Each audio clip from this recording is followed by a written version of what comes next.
Ladies and gentlemen, this is the main event of the evening.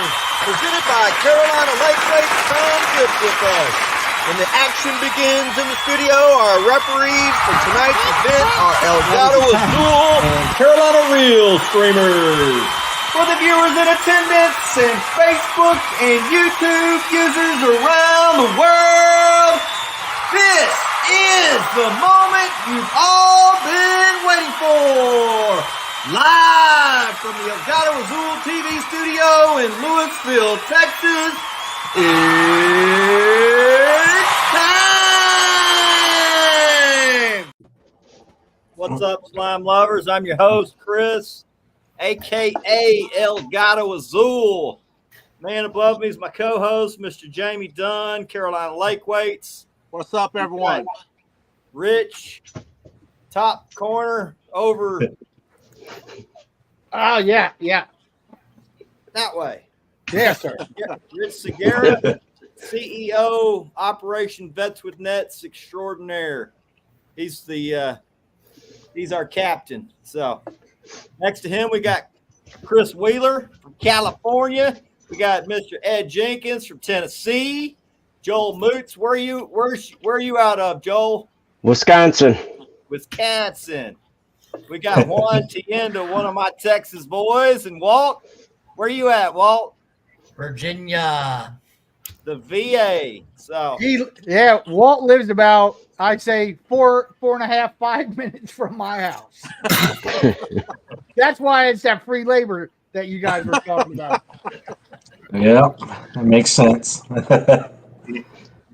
Well, most guys that are in here know that we've been trying to do a little fundraiser for Operation Vets with Nets. We're doing some raffles to try to raise money for the wheelchair boat. We're going to start the show by spinning the wheel. But before we do that, for anybody that's not real familiar with Operation Vets with Nets, I'm going to let Rich explain what the organization is and kind of what we do. Oh, all right. Operation Vets with Nets, we're a 501c3 charity. We're a veteran service organization. We take, and it started out with disabled veterans, but now we're taking active duty as well and any veteran status on cost-free fishing trips. We were founded in October of 21, and we are in 21 or 22 different states in that short time period. And none of this would be possible without my team, and which we have 5 of them here now. Well, all of them are part of the team, everybody on this panel. But if it wasn't for our captains and our supporters, truly, we wouldn't be able to do it what we do, and that's providing our vets with real therapy. Real therapy, zero cost fishing trips. Zero. All over the country for active duty, retired military vets. We do mostly catfishing, but we've got other guys that striper fish. We got some crappie guys. Chris, I don't know. Well, you could probably catch some weird fish that most of us Southern boys don't catch. So if anybody in chat, if you know a vet that's in need of some real therapy, send them over to operationvetswithnets.org. We're going to be trying to raise some money tonight. So at the very top of the chat, I posted a link for the PayPal. Direct donations to Operation Vets with Nets.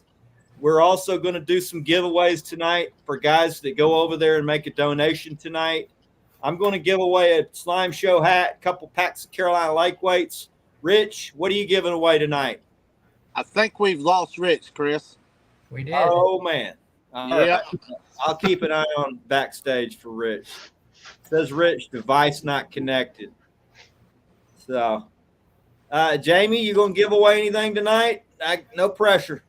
Yeah, brother, we got a couple packs of weights that we're going to give away. I got a couple packs of 4-ounce weights we're going to give away tonight. So, for sure, brother. All right, so we're going to give away some stuff for guys that will go over and make a donation during the show. So before we get started, let's run through the list and see who all's in here with us. We got 35 people watching, so we got the shitty fisherman first. Nice. This one. He actually came on the boat with me with his father-in-law, and we got them both PBs on Operation Vets with Nets trip. Let me see if I got some pictures. I think I might have some pictures of that one loaded. I don't know if I've got shitty fisherman, but I got his father-in-law's PB. I'm pretty sure. Yeah, guys, if we can get somebody to post that in chat, Chris, if any of our Where's Rebecca? There's Walter. There, On an Operation Vets with that trip. I will never forget that trip. We had the best time, and the smile tells the story. It does. The big fish nails, puts it into his memory. But man, the smiles tell the story. That was probably one of my favorite trips I've ever been on. So, guys, a lot of y'all are veterans. I'm not a veteran, but getting to take these guys, it's just as much fun for me. Chris, Yep, tell same. us about one of your favorite experiences that you've been on the water with one of these guys. Were you talking to me, Chris? Yeah. Okay, you were cutting out a little bit. You know that they all have their own memories. You know that I haven't done a crap load of trips, but kind of new to the team here. But just getting the guys out there, and if they want to talk, give them the chance to talk. Not just a day to clear their head, and just take in some fresh air and some fun, and hopefully put a bunch of fish in the boat for them. But my last trip, I actually had 3 trips scheduled that weekend, and 2 of them canceled. One of them moved to Texas. Hopefully he's going to get a hold of one of you Texas guys. And the other guy, he moved, and he was moving that day. So these guys were going to go ahead, and they were driving all the way from Oregon down to California. I think it was about a 6.5-hour drive for them to drive down there. Dang. So they said since they were driving down anyways, they were going to stay for the weekend. I had those trips canceled, man. I ended up taking them all weekend. And, man, we put a lot of fish in the boat. They were going to stay one more day, and they said they had caught enough fish for 2 lifetimes that their arms were sore. They were boat sore. And, I think 2.5 days. We did a half-day trip, a full-day trip, and a half-day trip. We put close to 700 pounds of fish in the boat. That's awesome. nice.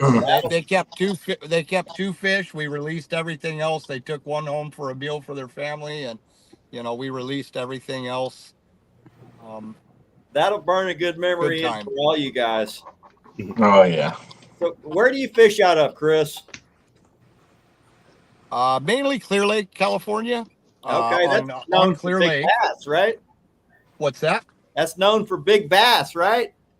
Oh, big bass, big crappie, and big catfish. They got all 3 of them. Trifecta. Nice. So Ed, you're out of Tennessee. You've been with the organization for a while. Yeah, I think September last year. Yeah. So, I'm not sure when I came on, but it's been about. Rich, do you know? June of last year. Okay, about a year. All right, so Ed, you're out of Tennessee. Where do you fish out of? I fish down by Chattanooga, mostly Chickamauga. Somebody was just asking about Chattanooga a couple days ago. No, I'm gonna have to remember where all you guys fish. Yeah, mostly Nickajack is where I fish down through the gorge Man, section. you got some good water there. Oh yeah, great water for sure. Yeah. I always see some of my buddies fishing down there. I'm like, man, y'all got it. Y'all got some good fisheries right there. So Yeah, tell Suck us a Creek little Ramp's bit about about 15 minutes from my house. tell us a little bit about your experience since you've been with Operation Vets with Nets. You've been on some trips, taking some vets out.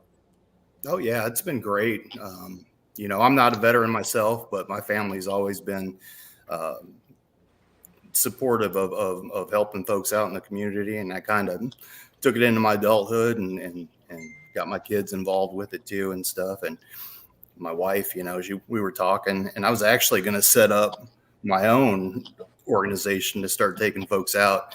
And Operation Vets with Nets came on Facebook, and I'm like, well, I'm gonna call Rich and see what he did and all the paperwork and everything. So after we got done talking, Rich is like, you can do this on your own, or I've already done all the work. You could just be a captain for us. And I'm like, perfect. I just want to go out and fish, So Yeah, so that's what kind a of lot of guys started. don't realize is all the work that Rich has to do. It's a lot of There's a tremendous amount of paperwork and everything with the government, and yeah, that's not my gig. But yeah, it's a full-time job what he's doing. It's no pay. Yep. Right. But you know what? It's worth all the aggravation. It's worth all the long nights, and early mornings and all that other stuff. It's just seeing the faces on those vets that we take out. To me, there's not even a price tag you can put on that. Right. Yeah. I'm just not organized enough to do it. The paperwork stuff. Well, good thing what Rich figured out real quick is he needs help. If you're going to do something successfully, you're going to grow it. It's impossible to do it on your own. So he's a smart guy. He figured that he's going to need help doing this, and it's, to me, the team that he's built is testament of how well he can pick people's character. Putting the right pieces in the right places is a big part of having a successful organization. So, Rich, kudos, buddy. You nailed it. Yep. Good job, brother. I'm still a work in progress. We all are. Amen to that, brother. So, guys, we've been doing, before we get too far into the show, we've been doing some raffles to raise money. I've done 3 so far. No, I've done 5 so far. We've given the prizes away for the first 2. The first 2, I'm just going to run through real quick some of the stuff that we've raffled so far. We raffled off Micah Burkhart 2.0 rod, and this is package number 1. Carolina Lake Weights, Micah Burkhart signature 3-ounce weights, Real Therapy shirt, Team Redneck Fishing hat, signed Micah Burkhart photo. That went to Dan Weldon. So I appreciate everybody who's chipped in on the prizes. Also, the guys that are participating and paying for these spots. So really cool. I'm blown away by how many guys have donated for this and how many people are excited to put their money down on these raffles. So raffle number 2 was a Patriot carbine and a $50 gift certificate from Monster Cat Catfishing. Kevin Walters is another great guy. He's teamed up with Carolina Lake Weights. So wanted to say thank you, Kevin. Really appreciate you, buddy. Real super cool, man. And we've got 3 that we have not given away yet. So let's spin the wheel for these 3. It shouldn't take very long to do it. Let me pull these raffles up so I'll know who we're giving this stuff to. Raffle number 3 is going to be for a set of Parks planer boards from Kevin Parks. Appreciate you, Kevin. Can't beat those. I love them. Yep. One of my sponsors. I'm pretty sure he's one of Operation Vets with Net sponsors as well. He is. Big time. Think I hooked that up. So we got Chuck Watkins donated 2 sets of bite lights. We got Ben Fitzgerald. He donated a Knickknacks custom bait board. It's a handheld one, super cool. Got the flag on it. And Rich donated a hat. So let me see here just a second, guys. That's Wheeler. Let me see here if I can pull it up. All right, where am I? Good start, buddy. Keep going back to you, Chris. There you go. There's the package right there. That's a hell of a package, brother. Appreciate everybody that donated. And we've got, for this particular raffle, we got 10 spots. I'm going to be spinning the wheel if I can get this figured out. You know us. We don't have a script. We just do it as we go, y'all. All right. All technology illiterate, right? Can y'all see the full? No, Yep. you can't. Well, we can't see, but we can see the wheel and all that other stuff. For land. All right. So we got 1 through 10. We got 10 spots on this first one. We're going to spin the wheel. Good luck. Good luck. Good luck. For the winner for the planer board package is lucky number 1, Derek Vincent. That's one of our Carolina Lakeweights teammates. Derek, congratulations, buddy. I'll get your info from you tomorrow, and we will get all this sent out to you this week. So, congratulations. Congratulations. And thank you, everybody who participated. And thank you, everybody who donated. So, raffle number 2. Let's see here. Let me find raffle number 2. Or that'd be raffle number 4, wouldn't it? Yeah, raffle number 4. Raffle number 4. That's going to be for a guided fishing trip, full day on Mighty Lake Texoma with Team M&M Fishing. That is Matthew Mosley, one of our Operation Vets with Nets teammates, one of my good friends, one of my teammates over at Carolina Lakeweights, one of the most generous guys I've ever met. That's Great guy. Kind of the common thread for our guys. So it's going to be, this is a pretty big, this one's a little bit bigger. It's going to be 25 spots. So let me change this to 25. All right, here we go. Good luck.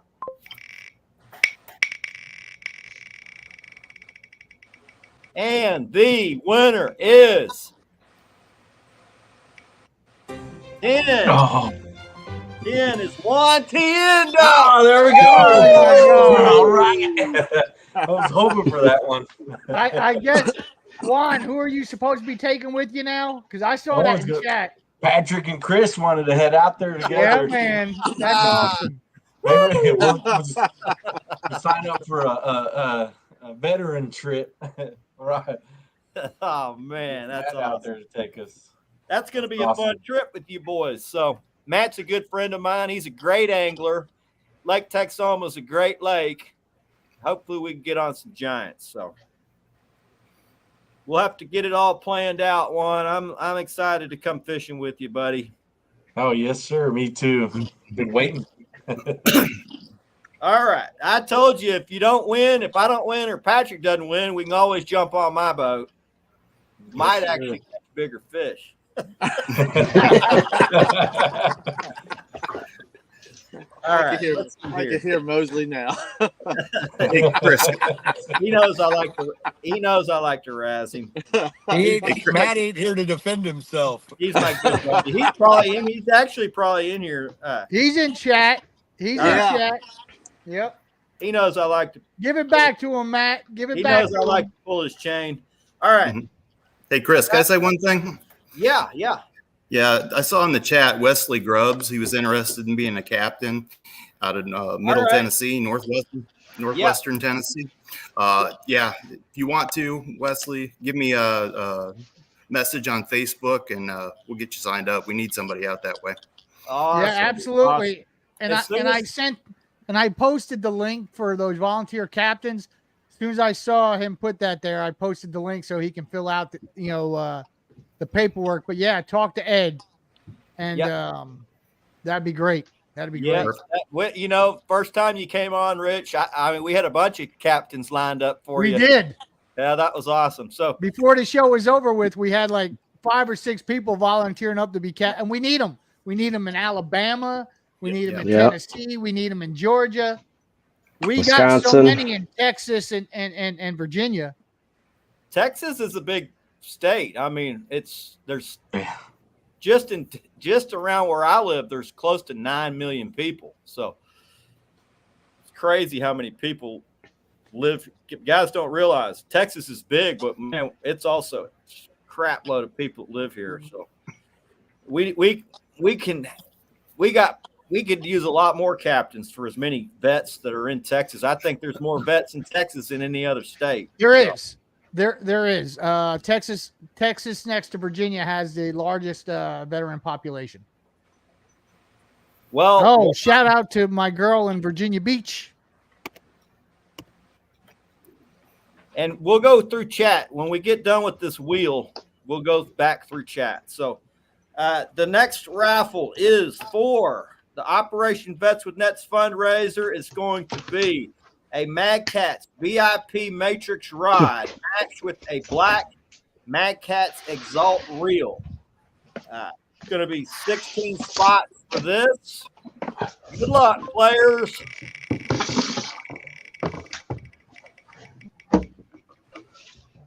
And the winner is number 5, Jason Bear. Woohoo! Oh Lord, my boy. I love seeing that he won Congratulations. because he's been putting up money for every one of these raffles. So couldn't go to a better guy. He come fishing on my boat for an Operation Vets with Nets trip with his father-in-law. Show that picture again. Since you just, man, I'll tell you what, Jason's been such a big supporter of us. Look at that fish, man. I don't have Jason on one of these pictures. I should have had him on here, really. I had a feeling he's going to win.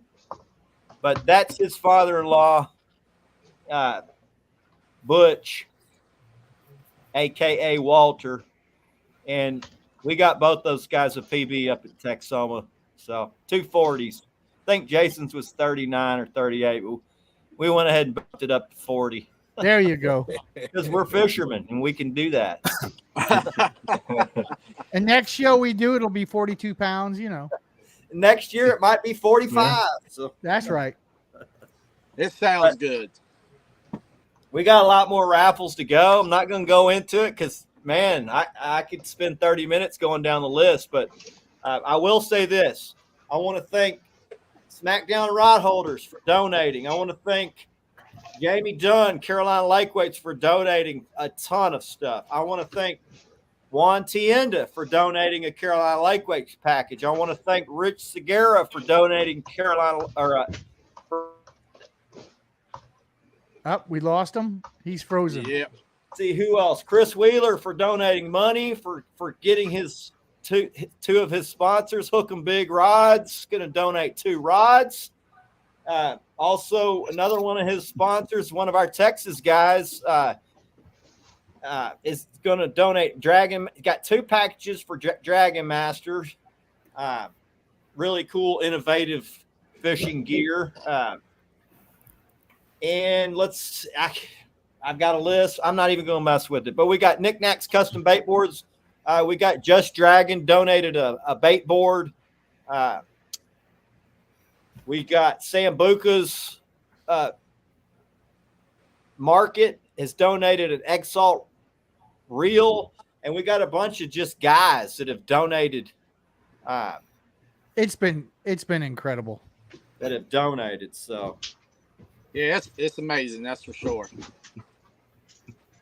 And the thing is, it's so humbling.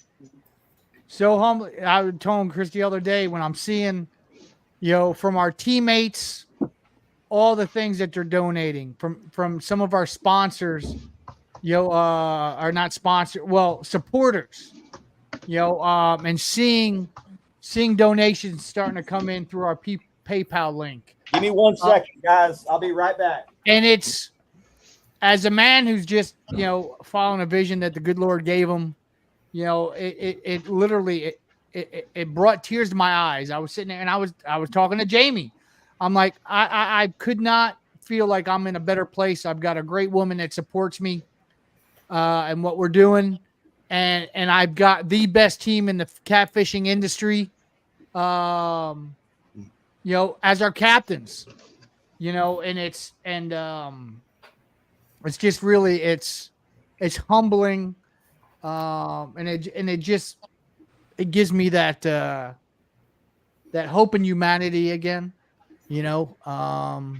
Rich, a while ago, I think the comment was made, from where everything has started from to where everything's at now. Can you imagine to where it's going to be going from here, brother? Well, you know what I'm working on. So Yep. if that comes to fruition, it's I'm not even going to get to it on here. But yeah. And even if it doesn't, I think it takes 2 years for all that other stuff that I'm working on for the organization to come into fruition. Just the growing of the captains, the growing of our team. I'd say a huge part of Carolina Lake Weight's, pro staff is part of our team as well. And that's the blessing, is because we're all like-minded and putting the veterans first. And again, each one of these guys on this panel, and I wish I could have our whole organization on this, but I don't think StreamYard would handle all that amount of people, or Chris would be going crazy with all these people in there. But I mean, and I tell everybody, I get all these kudos and all these thanks and everything. I appreciate them, but it's not about me. If you want to thank folks, thank the good Lord, and thank these guys that are taking the trips. Guys like Walt, who's retired, I think he's had like four trips this week. He's going out fishing anyway. Yeah. And so he sets things up, and he's really starting to organize things for me in Virginia. Where'd Joel go? He disappeared again. No, ready. Oh, there you are. Joel, Joel, down the corner. Everybody in here, has had a vital role in the growth of this organization. And Jamie, like you said, dude, in this short time period, and how we've grown, 3-4 years from now, who knows? And you know what? I'm hoping I'm still leading this organization. And we're still out there, and when things start to come to fruition, as many of you guys know what I'm working on, I'll be driving all over the country. Well, Rich, without you, there is no organization. So we got to. You better not go anywhere, buddy. You're going to get a lot more busier, brother. We got a big crowd in here tonight. Let's go through and I know a lot of guys have donated for the raffles. A lot of guys have donated prizes. I'd like to go through here and give some of these guys some shout outs. A lot of these guys are just supporters, just part of just helping spread the word for the organization. Some of them have been on trips. So we got Jason Bear. That's a shitty fisherman. Already said what's up. Jason, congratulations on winning. You got a heck of a deal on that, bro. So, Bruce Journey, welcome in, Bruce. We got Chuck Watkins. He donated some bite lights. Appreciate you, Chuck. We just gave those away to a lucky winner. We got Twisted Whiskers Catfishing. Welcome in, bro. Bending Tips Catfishing. Another one of our Carolina Lake Weights teammates. Another one of our Operation Vets with Nets captains.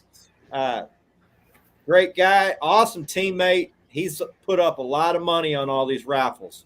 He also donated a rod, a Mike Burkhart 2.0 rod we're going to give away in one of these. So appreciate you, Patrick. You're a great teammate. Proud to have you as one of my friends. Absolutely. Russell Rhodes, one of our Carolina Lake Weights boys. Welcome in, Russell. Dustin Clark, welcome in, Dustin. I think he might have won yesterday, or the raffle we did yesterday, I believe. I might be wrong. Hook and Bobber, he's a raffle guru. Should have got him to run this thing. And I'll tell you what, he's been moving the And so everybody knows, our Screw Pay Lakes jersey, which our first delivery of them should be coming in by the end of the week. He's been moving them on his website through his raffles, and it's been incredible. Good. We got Kevin Gabbert. We got Alex Texas Fishing. We got Michael Busby, one of our teammates. Believe he's up in Oklahoma. Yep. He's donated a trip for Spoonbill, and I'm going to throw down on that one for sure because I want to go catch If one. I was closer, I would be. That's for sure. We got Chris Vitale, one of my Texas boys. Welcome in, Chris. We got Evan Warden, another one of our Operation Vets with Nets teammates. Welcome in, Evan. Happy birthday, buddy. Yeah, happy birthday, little Happy man. birthday, Evan. Monster, bro. We got one of my hometown boys, Mr. Jeff Martin. He's been getting in on some of these raffles. He's been in the hospital. Hope you're doing better, Jeff. Yes. He just walked out of the damn thing.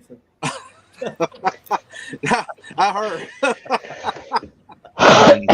We got Tommy Ruffin. Welcome in, Tommy. Appreciate you coming in, buddy. He's another great teammate of ours over at Carolina Lake Weights. We got Hooks and Hammocks. That's Chris and Telly Lee. I believe they are new teammates for us over at Operation Vets with Nets. Not Indiana. Yep. Welcome in, Chris. I've known Chris for about 3 years now. So they got a cool YouTube channel, Hooks and Hammocks. So go check them out. We got Trinity Outdoors. That's one of our Carolina Lake Weights teammates. Randall Jeffries, another great teammate. We got Operation Vets with Nets. Not sure who they are, but hello. We got Leland Lloyd, another one of our captains. What's up, Leland? He's one of our Texas boys. Welcome in, bro. We got Rusty Duncan. Welcome in, Rusty. How you doing, buddy? We got Michael Perdue. He's donated a guide trip up at Mighty Lake Texoma. Appreciate you, Michael. We'll be doing your raffle soon, bro. Appreciate you donating that. Really generous, man. Yes, thank you so much. We got Dimitri Lockett. He's been on he's been on a trip with me. He won $500 in the Mad Cats contest off my boat. Day after his daughter was born. So that was pretty lucky. We got Andrew. Welcome in, Andrew. He said he went out for a nap, Rich. Oh, no, Rich went out for a nap. Yeah, no kidding. He must know Rich because Rich likes to nap. That's right. Three times daily. Welcome in, Jimbo. Let's see here. Tasha Thomas, one of our new teammates over at Operation Vets with Nets, baby. We got Let's Go Outdoors. Welcome in. Man, this goes on and on. Wesley Grubbs III. He's wanting to be a captain. Is that what you said, Ed? Yeah, it's what Wesley put in there. Okay. Awesome. Come on. Being part of this organization. Great group of guys. Jesse O'Neill, welcome in, Jesse. We got Jesse James, Anglerholics. He's donated a Patriot Mad Catz Patriot rod. He's going to sign that sucker. He's one of our Carolina Lake Weights teammates. He's one of my teammates over at Mad Catz. So appreciate you donating, Jesse. It's generous, buddy. Yes, man. Appreciate you, brother. Congrats on your new place. So Billy Bever, another awesome teammate over at Carolina Lake Weights. He's our preacher, our pastor. Love hearing from him on Sunday. Glad you made it in, buddy. We got Kermit the Prince. He's been a big supporter. Welcome in, Kermit. Moving on down. Tub and Tackle. Welcome in, Tub. Raymond Ducharme. I don't know if I pronounced that name, but Welcome in, Raymond. How you doing, buddy? Tony Ramsey. Welcome in, Tony. Man, oh man.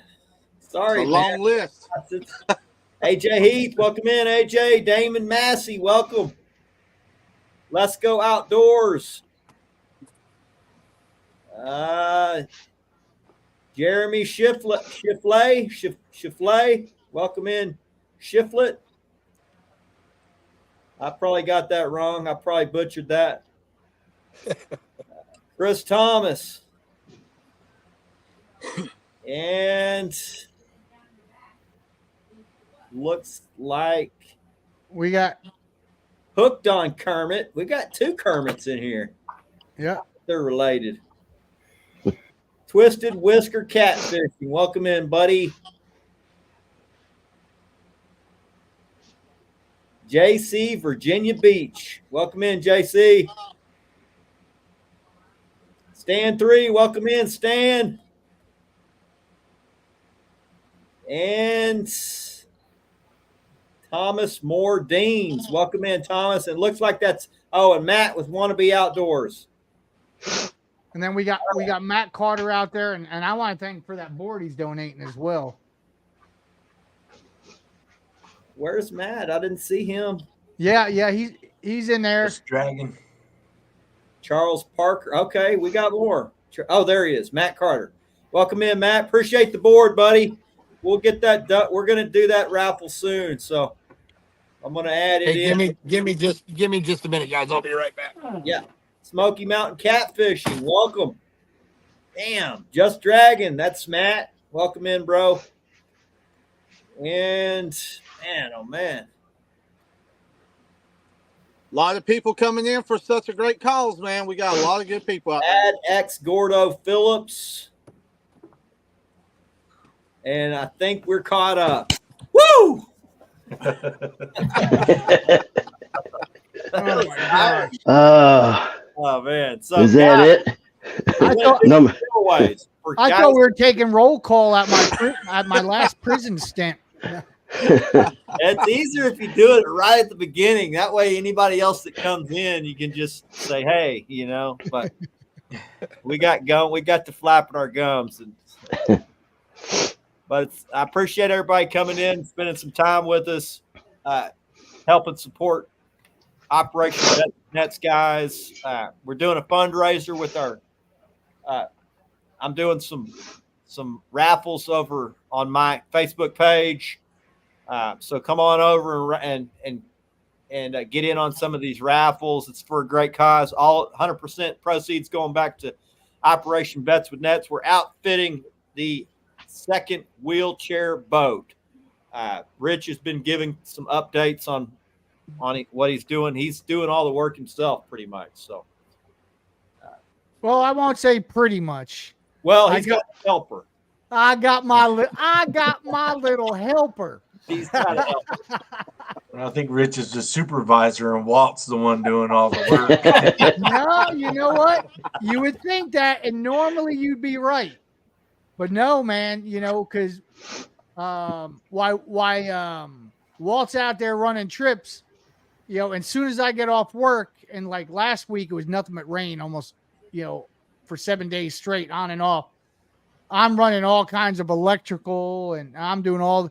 Chris had called me. What are you doing? I'm knee deep in running electrical work. Depot, get some type of connector for wiring. Yep, and so I'm doing all that, and then once we get all that done and we figure out what's going on with the motor, then Andrew, one of our Virginia teammates, he's a welder, so he's going to come finishing up and doing some of the welds. Man, we've made a lot of progress in the boat. We got a lot further to go. But we've almost been towed in twice. People that aren't familiar with the organization, what's the wheelchair boat?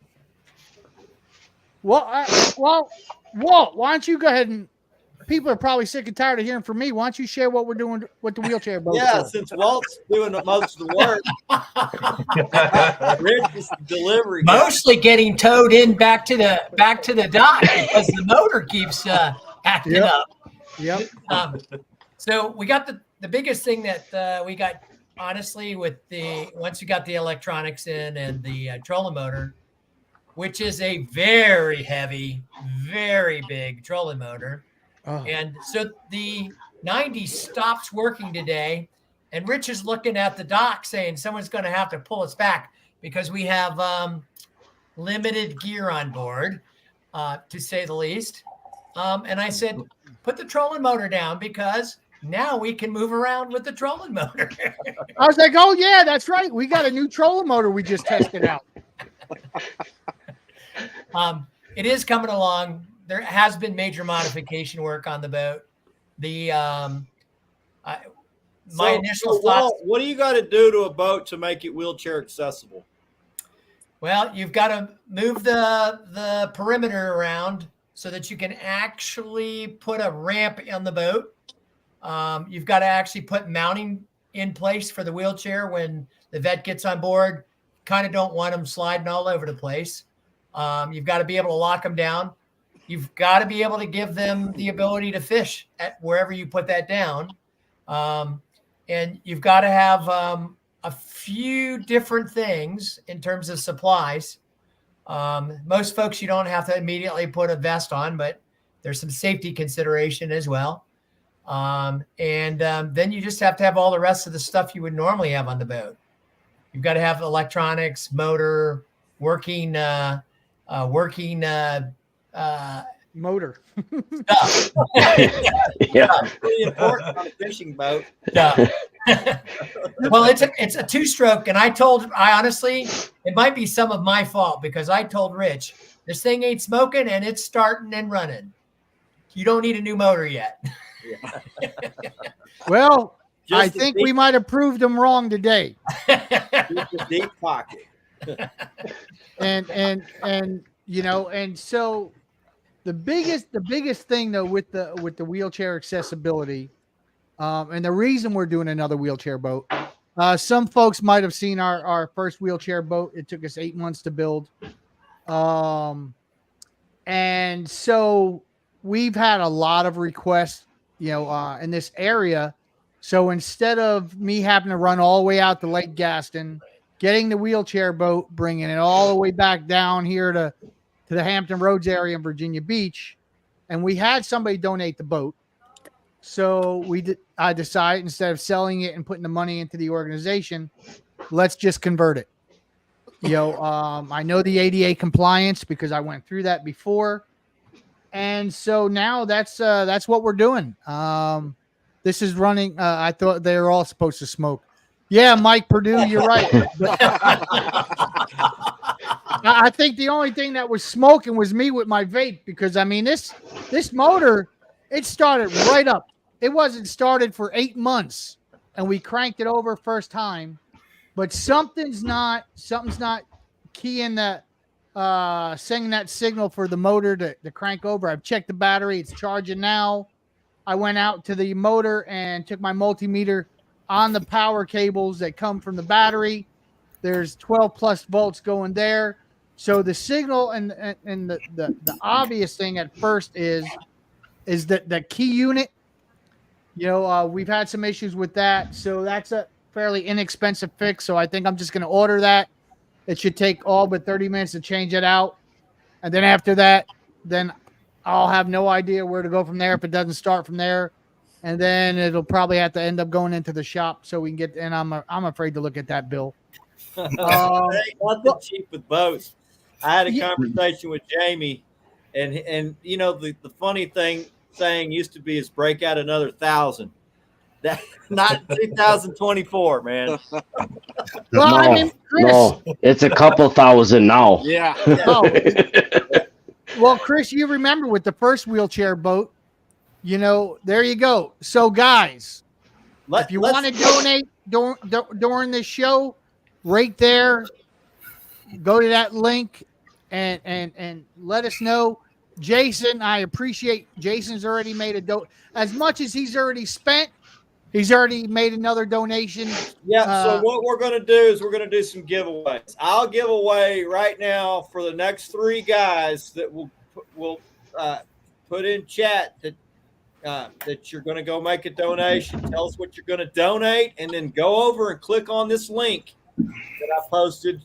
It'll take you directly to Operation Vets with Nets, and you can make a donation. So I'm going to donate a slime show hat for the first guy. Second guy, I'll donate a pack of Carolina Lake weights. You pick the weight you want. And third guy, I will donate another pack of Carolina Lake weights. So the next three guys that make a donation, you'll get a little something from me. And the same thing for anybody who makes a donation on this show tonight.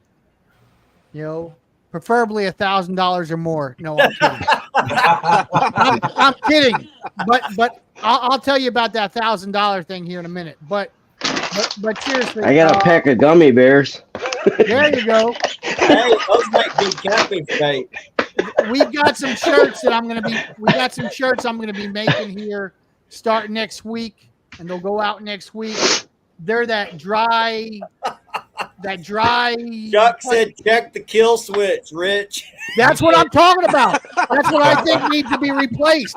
You think I'm Latin? That's what I'm talking. That's what I'm ordering. A whole new key and kill switch. Okay, well, a lot of times it's the kill switch is because this dummy that didn't plug the damn thing. Oh no, I did do that. We kept pulling it on and off. But we've got these new shirts that I'm going to be putting out.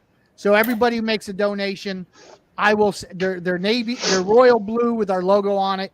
I don't have any pictures because I haven't made one yet, but that'll go out next week when I come back from my family vacation this weekend at the lake with my family.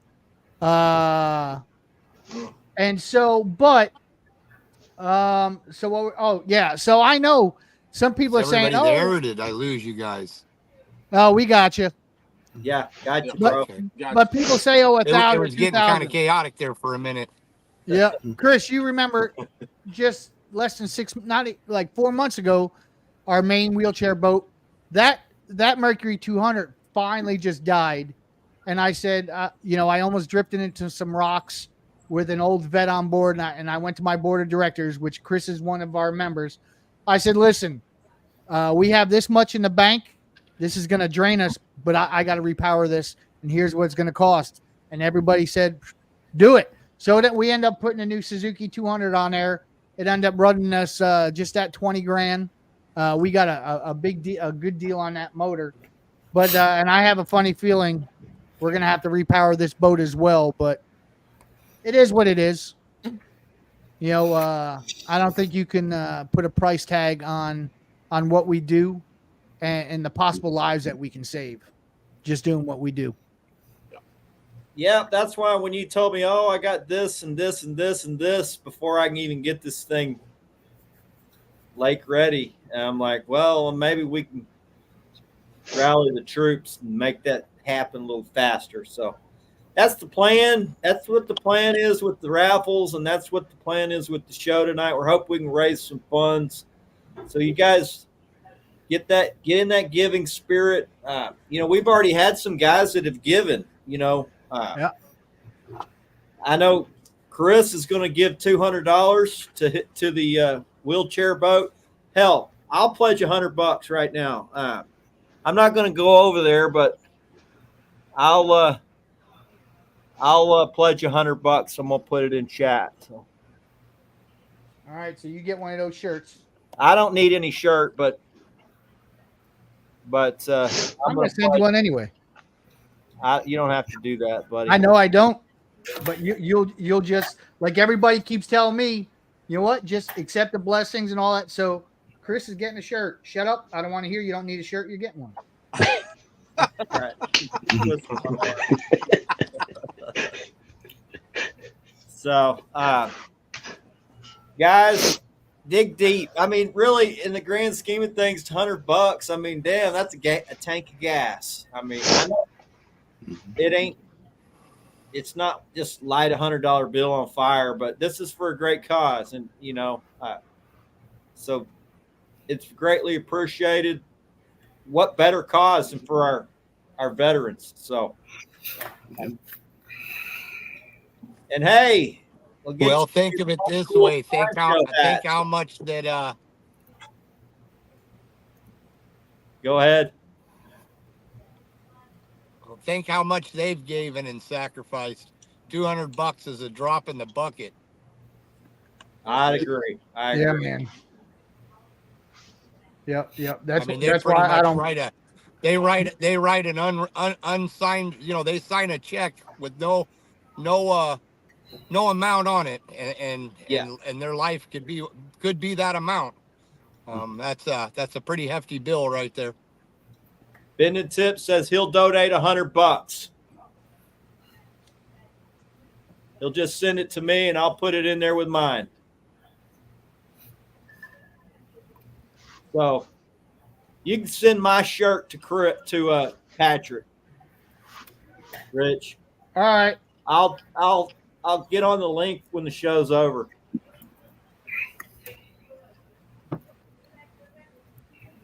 Will do. Jason gets a shirt. And now, so we've got one of our other teammates, Ian Timpton. He's pledging. I don't know what his dollar amount is. Claude Newman has pledged. Gerald Wyatt has pledged. I've got some other guys. I got Paul Story that gave me $500 to buy products. And I'm using my pro staff discounts. So I'm going to turn that $500 worth of crap into $1,000 worth of stuff to give away. And I know we'll get every dollar it's worth on those. So I don't know what we're going to get from all this, Rich. I'm thinking we'll get probably $5,000 from the raffles and maybe 1,000, 2,000 in donations if we can get people in the giving spirit. So, man, I was going to say, do we kind of know where we're at roughly, or not really? So far we've done 5 raffles. We're about at about $1,500. I've got a whole sheet of stuff though left. I've got just raffle after raffle, and I got 10 guide trips. So the guide trips are really the unknown. I don't know what we'll get for the guide trips. I know some of them will go quick. Like my buddy up at Texoma, his went in an hour. I knew it was going to go fast. He's a fairly well-known guide. And, we got a ton of people that want to fish Texoma, and then a lot of our teammates wanted to go fishing with it. So it was a no-brainer. It went quick. Now, some of these other less-known guys that are just super generous and wanted to donate, a trip, we're going to have to work. But I'm going to leave those raffles open all month, and, we're going to get whatever we can get for them. And then September 1st, we'll close them out, and we'll run the raffles however many people are in there. So we'll get whatever we can get out of them. But yeah. We just appreciate all the support, and every little bit counts, even if it's just a hat. It all adds up. It does. It really does. And that was cool that like Dieter, and a lot of you guys know Dieter Melhorn. Dieter donated a trip. So we got trips from Dieter Melhorn, Anthony Brown. We got Michael Busby, a spoonbill trip up in Oklahoma. I'm going to get in on that one, no doubt. We got Michael Perdue on Mighty Lake Texoma. We got Grant Ratcliffe on Mighty Lake Texoma. We got Shane Collings. I haven't got a hold of Shane. I'm not sure what fishery he's on. But we got Shane Collings. We got North Texas Fishing on Lake Louisville for white bass or catfish. And Michael Harris. We got Michael Harris. Yep, there you go. Michael Harris, Richard Ray, and Ronnie Johnson. And there's a few more that are tentative. I'm not gonna put their name out there until they fully commit. So, but a lot of the guys that have donated, like Rich has donated, shirts, hats, Screw Pay Lake jerseys. For guys that don't know what that is, it's a pretty cool jersey. Rich got good design skills for some of this stuff. You do, man. You got a good good eye for it. So Hey, while you're pulling that up, Wesley. So you asked, have the pre-orders with the names, our new Operation Vets with Net jerseys, have they gone out yet? No, they have not. We're waiting still for them to arrive. But I did share with our team. They were printing out the shirts today. So I expect us to get them in the next couple of weeks. And then once they arrive, they'll be going out to everybody. we'll run down the list real quick. Chuck Watkins Bite Lights, 2 sets. Juan Tienda, $75 Carolina Lake Weights package. There's Juan's package right there. Jamie just sent that. Hell of a package. Awesome deal there, Juan. Appreciate you, buddy. Really generous. Sure. You're welcome. Somebody's going to love that one. We got Jesse Campbell with one Mad Catz Patriot rod signed from Jesse James. I'm donating rods and swag and whatnot. Ricky Garza, a full day guide trip on Falcon Lake. Another awesome. That's going to be awesome for somebody because he's a hell of a guide. I mean, breaking records, catching big fish. Got James Rauscher with one Mad Catz reel from Sambucas.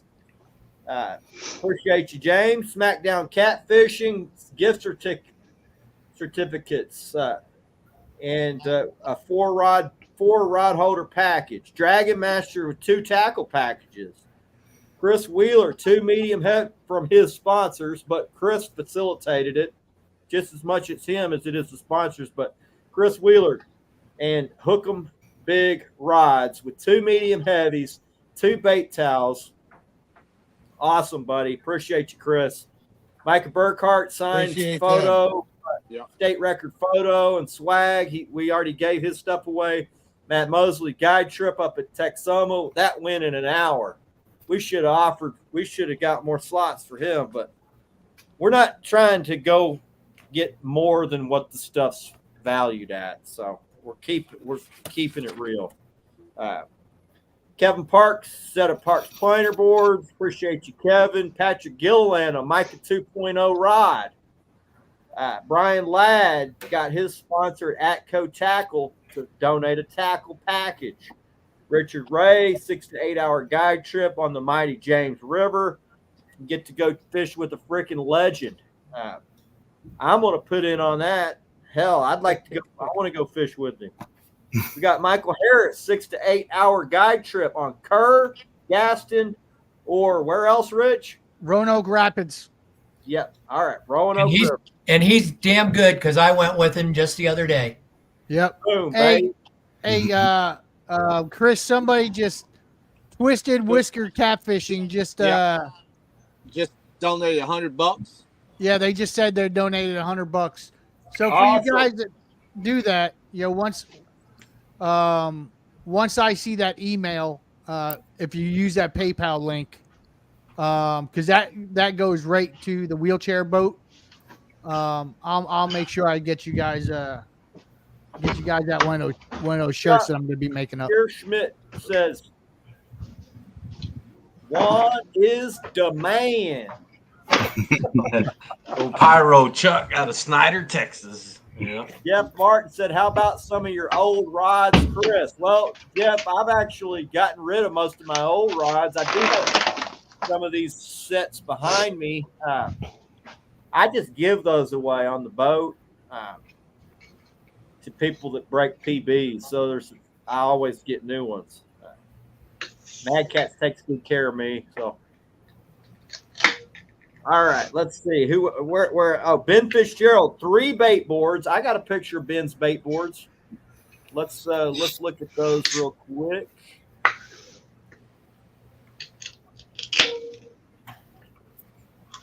Maybe not. Oh, well.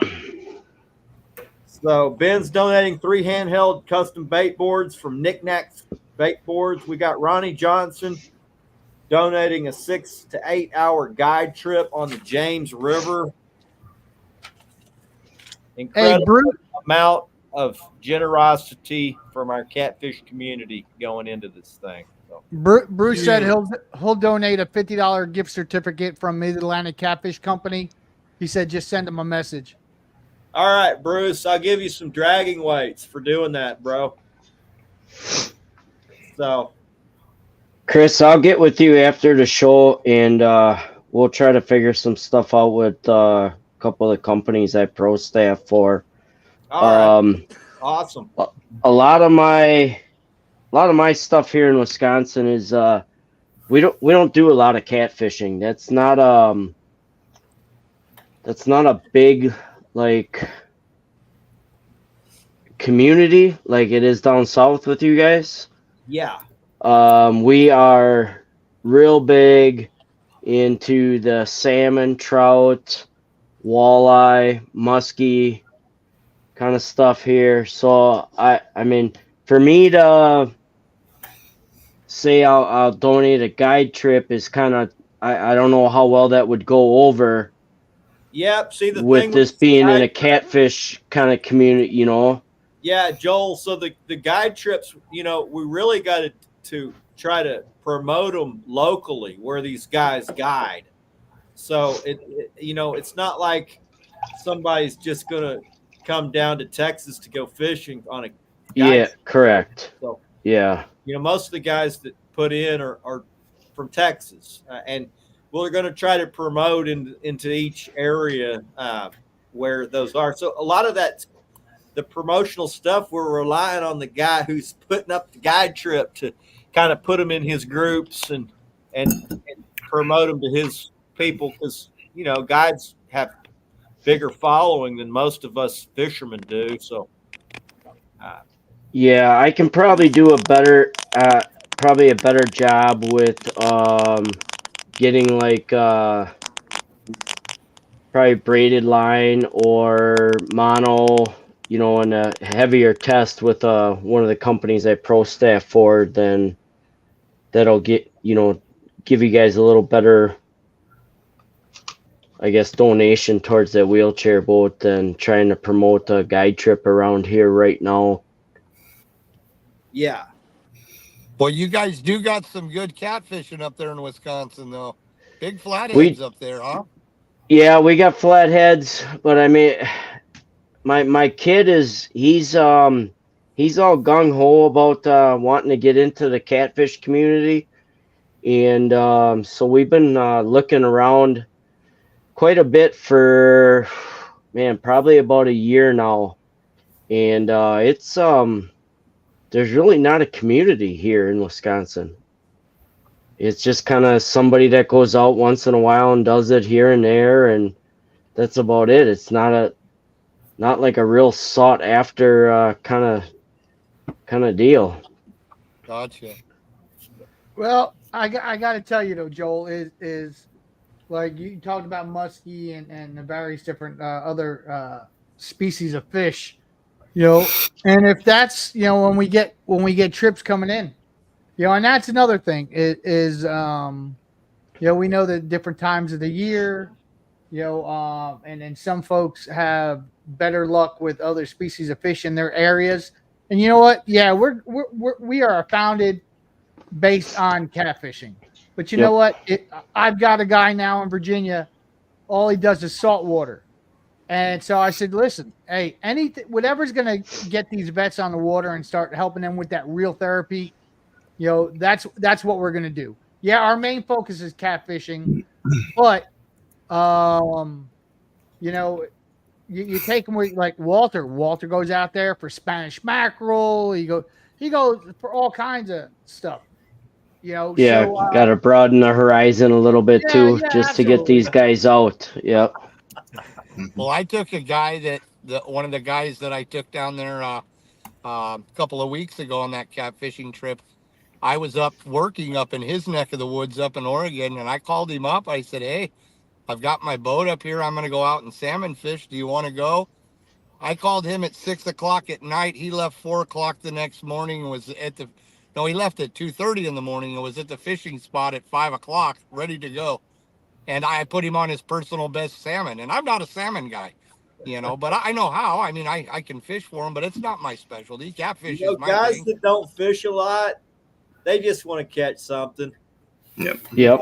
They just Well, I wanna put get him up- on his personal best salmon. I'd like to show the picture. I don't know how to get it up on here, but really, Great- it's about the experience, making memories. Now, the best memory, I mean, yeah, it's great being in the outdoors and all that. Yes. But, the best memories are when you're catching fish. So we all want to really do is our very best when we got people on the boat. We're trying to make them a great memory. And fortunately, we got some really good anglers on the team that seem to be able to produce most trips.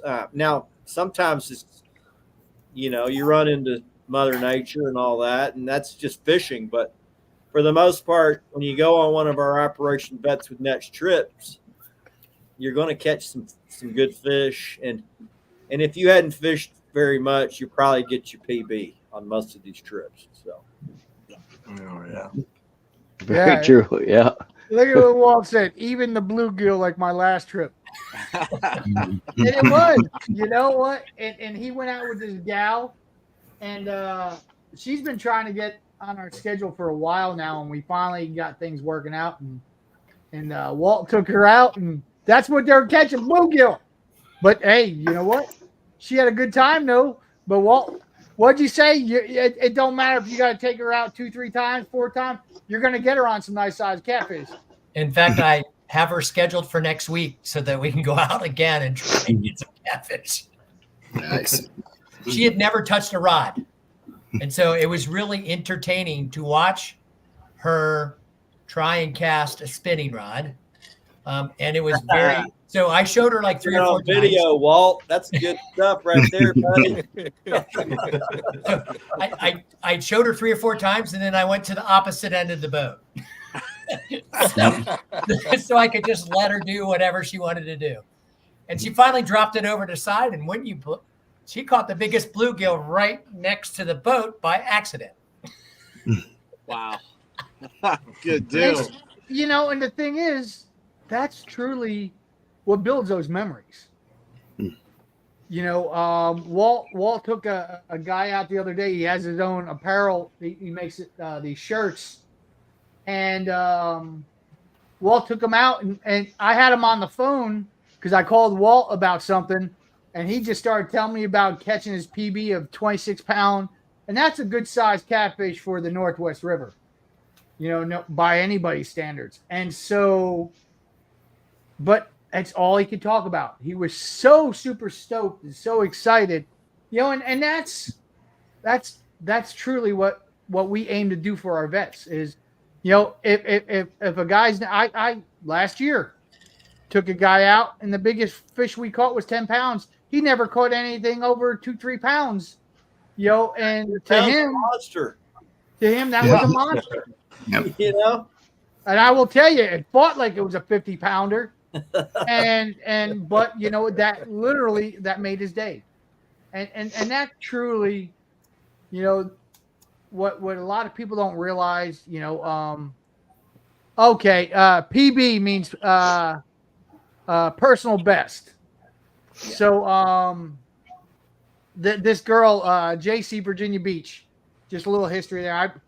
You guys knew I used to, some of you guys knew I used to run in the outlaw biker world, and also rode with a Christian club at one time, and that's how I met her and her husband. And then she found me on Facebook a couple months ago, and so that's really cool. But where was I going with this? Oh yeah, with the PBs. So, it truly is the remarkable thing is getting our vets out there. There's times, and it's only happened twice, where the weather was so bad, the wind was so bad, and I got skunked. And but these guys, 4 of them, 4 Navy guys, out there, and no, actually that trip we didn't get skunked. We caught a striper and a good sized catfish, but the memories that you build in there, is second to none. And and it's the thing we talk about. Many of us who've got, like, all my kids are grown, but I got a granddaughter who just started catfishing this year. because she got sick and tired of catching bluegill the years before. She's like, Grandpa Catfish, you got to take me out, and we got to, So she caught a couple of nice catfish, a nice 12-pounder right in the middle of the spawn. So I was super stoked by that. And so now she wants to come out with me in the winter for the weekend so I can get her on some really good fish. But, we're always pushing those junior anglers and those young guys. I know Carolina Lake Weights has an awesome youth angler program, and recognizing those folks. But when you can get that vet out and they bring one of their kids with them, not only is getting that vet with a stress-free day, relaxing day, and getting away from all life's worries and all that, but it's helping build a memory with this kid. Yeah, nothing like having kids on the boat. No, I had one vet. He brought his boy. He didn't touch the rod once. His boy caught 20 fish. 12 of them. Those are my favorite trips, man. When one great. of my friends brings his son, and we can just let the kid do their thing. It's a lot of work, but it's fun. It doesn't Definitely satisfying. It's amazing how much one trip, man, the memories you can gain and the brotherhood you can gain and stuff just off of one trip and getting to know everybody. I like watching Juan. I like watching Juan. He's our Texas state lead. He fishes with kids a lot. Juan, tell us a little bit about you, where you fish, and kind of. I got a good kinship with you because you fish with kids, and I love seeing that, man. So tell us a little bit about all that. Yeah, it's right here in West Texas. I think I travel fish everywhere because I'll go to Tawakoni over there east of you. I'll go up to Arrowhead. I'll go up to down to Amistad. I gotta grab a charger. Everything from here, I got to drive at least some of the furthest ones 6-7 hours. I think Livingston, I've gone there too. There's nothing about fishing locally. So guys that don't know, out in West Texas, it's basically plain, and the lakes are real shallow. There's not a whole. They're just not built for throwing big fish. So Juan's drive his ass off. So when we do pull the big one out of there, it's a difficult feat to achieve because there's not very many in there at all.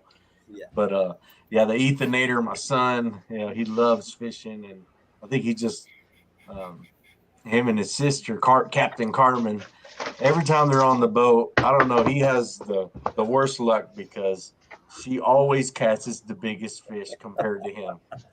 And they're always paper, rock, scissors, and who's going to reel in the first fish? And then they do it, and she ends up catching the bigger one, like every single time we've ever been out. It drives them crazy, but I love it. Just like you, Chris, too. I don't ever reel in any of the rods. I let them reel them all in. And this summer, I haven't been.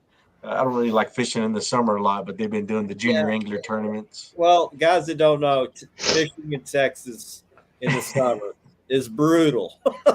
Yeah. And the fish don't so we've been doing the junior angler ones and getting the kids out there, and that's the only reason I'm going, because they're for kids, and they've been my son, he brought a friend from school that never fished, and he went with us on the boat, and Gator Gabe, we gave him the nickname Gator Gabe. That's cool. He had never fished a paper rock scissors. A nickname. So by the end of the trip, they gonna have a nickname. Oh yeah, they sure are. Well, he reeled in the first one because he won a paper rock scissor. Ended up being 19 pounds, and he was the first place in the junior angler for his first fish. Catfish like that. I mean, it was something special. But even you guys, man, you're one of those guys. I just love to see y'all fishing. So keep it up, man. Oh, yes, sir. In the creeks and everything. But one thing I was going to say, I know we're asking about donations and everything, but me being a veteran myself in the Army, and I could relate to this one veteran I took out, and he was having difficulty, just sleeping at night and everything, and always something going on with his mind. we all know wheels are always going and turning. So we were out there fishing, and no music. We're just looking at the rods, and he just sitting there, and he looked over at me, and he said, "You know what?" He said, "Man," he said, "it's always hard to sleep at night. It's always throughout the days, something's always getting me going, get my wheels turning." He said, "I can't think about nothing but looking at that rod, waiting for it to bite." He's like, "My mind is clear." He I said, have "I no can't problem even think of sleeping. anything else." Yes, he was saying that, and that day he ended up catching 19 pounds because that was the first time he ever fished too. That's And awesome. we had I call it the airplane bite. There was a fire near Abilene, and the airplanes are coming down, getting water out of the lake. And as soon as they fly by us, I guess the vibration is kind of like a barge bite, maybe. I don't know. Yeah. But they would start biting, and then we caught it on video. I was like, man, I'm going to get it on video. And sure enough, yeah, it happened. That's what I'm talking about there. Awesome. But yeah, the experiences like that, those are the best ones and memories. Yeah. And, Great memories there, brother, for sure. Yeah, Chris, you're catching 7-pounders, and I'm like, man, usually they're bigger. He's like, man, that's a big fish. I've never seen one that big. And I'm like, you kind of get humbled a little bit, and you remind yourself, that's somebody isn't used to seeing fish like that. So, Yeah, you do it a long time, you get spoiled. And my son, even at 8, he's spoiled. And we'll come on the boat. He's asking these guys what their PBs are, and I'm just like, Yeah. he wants to say, well, my PB, but I was like, let me do the asking, not you. hey Chris, you were just on something. You asked Juan and tell everybody, all the viewers, a little bit about himself and stuff. If we can do that with everybody, that would be awesome. Yeah, I'm trying to go around without just going to, I'm trying to spread it out. So, but yeah, I like following Juan. We got similar age kids. He's a very active fisherman. It seemed like we're on a similar fishing schedule, so I see a lot of the same similarities as between us as fathers raising kids fishing. I see how important it is for you, Juan, with the vets, but also with your kid. And I tell the vets that come on my boat now, this is a Vets with Nets trip, but it's also we got a kid on the boat, so it's going to have to be this. We're going to make it all work, and that's pretty much anybody that comes on my boat. I say the same thing. Yes, I want you to catch the biggest fish you've ever caught, but we do have a little kid on the boat, and it's going to be we're going to mix in the kid stuff as well. And I've never had somebody say they're not fine with that, and they end up enjoying seeing kids battling fish too. So it's the best. It's like they're fighting a shark. Yeah. Yeah, it doesn't matter how big that fish is to that kid. It's still the biggest fish. Yeah. Yep. That's right. I like seeing my son try to boat flip fish. That's almost as fun as watching him reel in something big. A little guy trying to boat flip a fish. It's just funny to me. The fish come right back at him. That never gets old, man. That or up over the top of the head and back in the water on the other side. So Joel, tell us a bit about you fishing Wisconsin. You say you fish mostly walleye and trout. Yeah, I'm a big walleye guy. That's my main clientele. My I guess as I say clientele, so Operation Vets with Nets, I came on, I believe last year, Rich, was like October. Something like last that. year. And prior to that, I volunteered for 2 other organizations here in Wisconsin. And then when I was in high school, I tried to join the Marines right out of high school, and I was medically denied. And through my family of having people in the military, my wife's family having people in the military, my grandfather on my dad's side, and my father being firefighters, my wife's dad being in Vietnam, and a retired county sheriff. I decided that when I started guiding that any vet, firefighter, police officer, paramedic, they go on a free trip with me, no matter what. And it just, from seeing that stress through my life of their stress, and just to give them something to do at no cost to them, it, like, it's just, it's really rewarding. Yeah. But yeah, mainly I fish for walleye. We do run some salmon trips out on Lake Michigan. Um, we have done some. I can't say we've actually targeted sturgeon, but we always seem to catch them in the spring.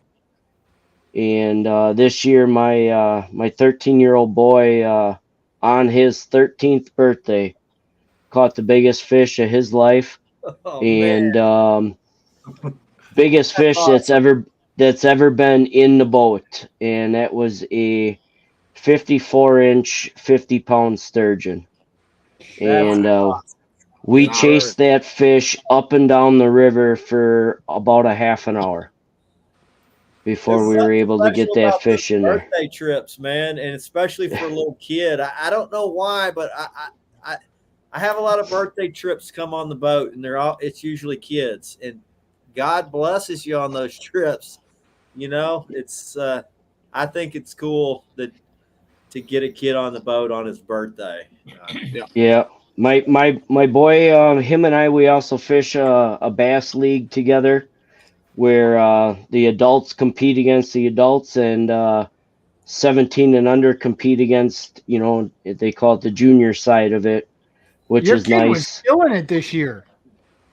Last year was the first year we got in that tournament, and after the third tournament, he led the point series and never looked back, and ended up first place in the points, and also took the division championship Nice. last year. Catfish said I almost lost it.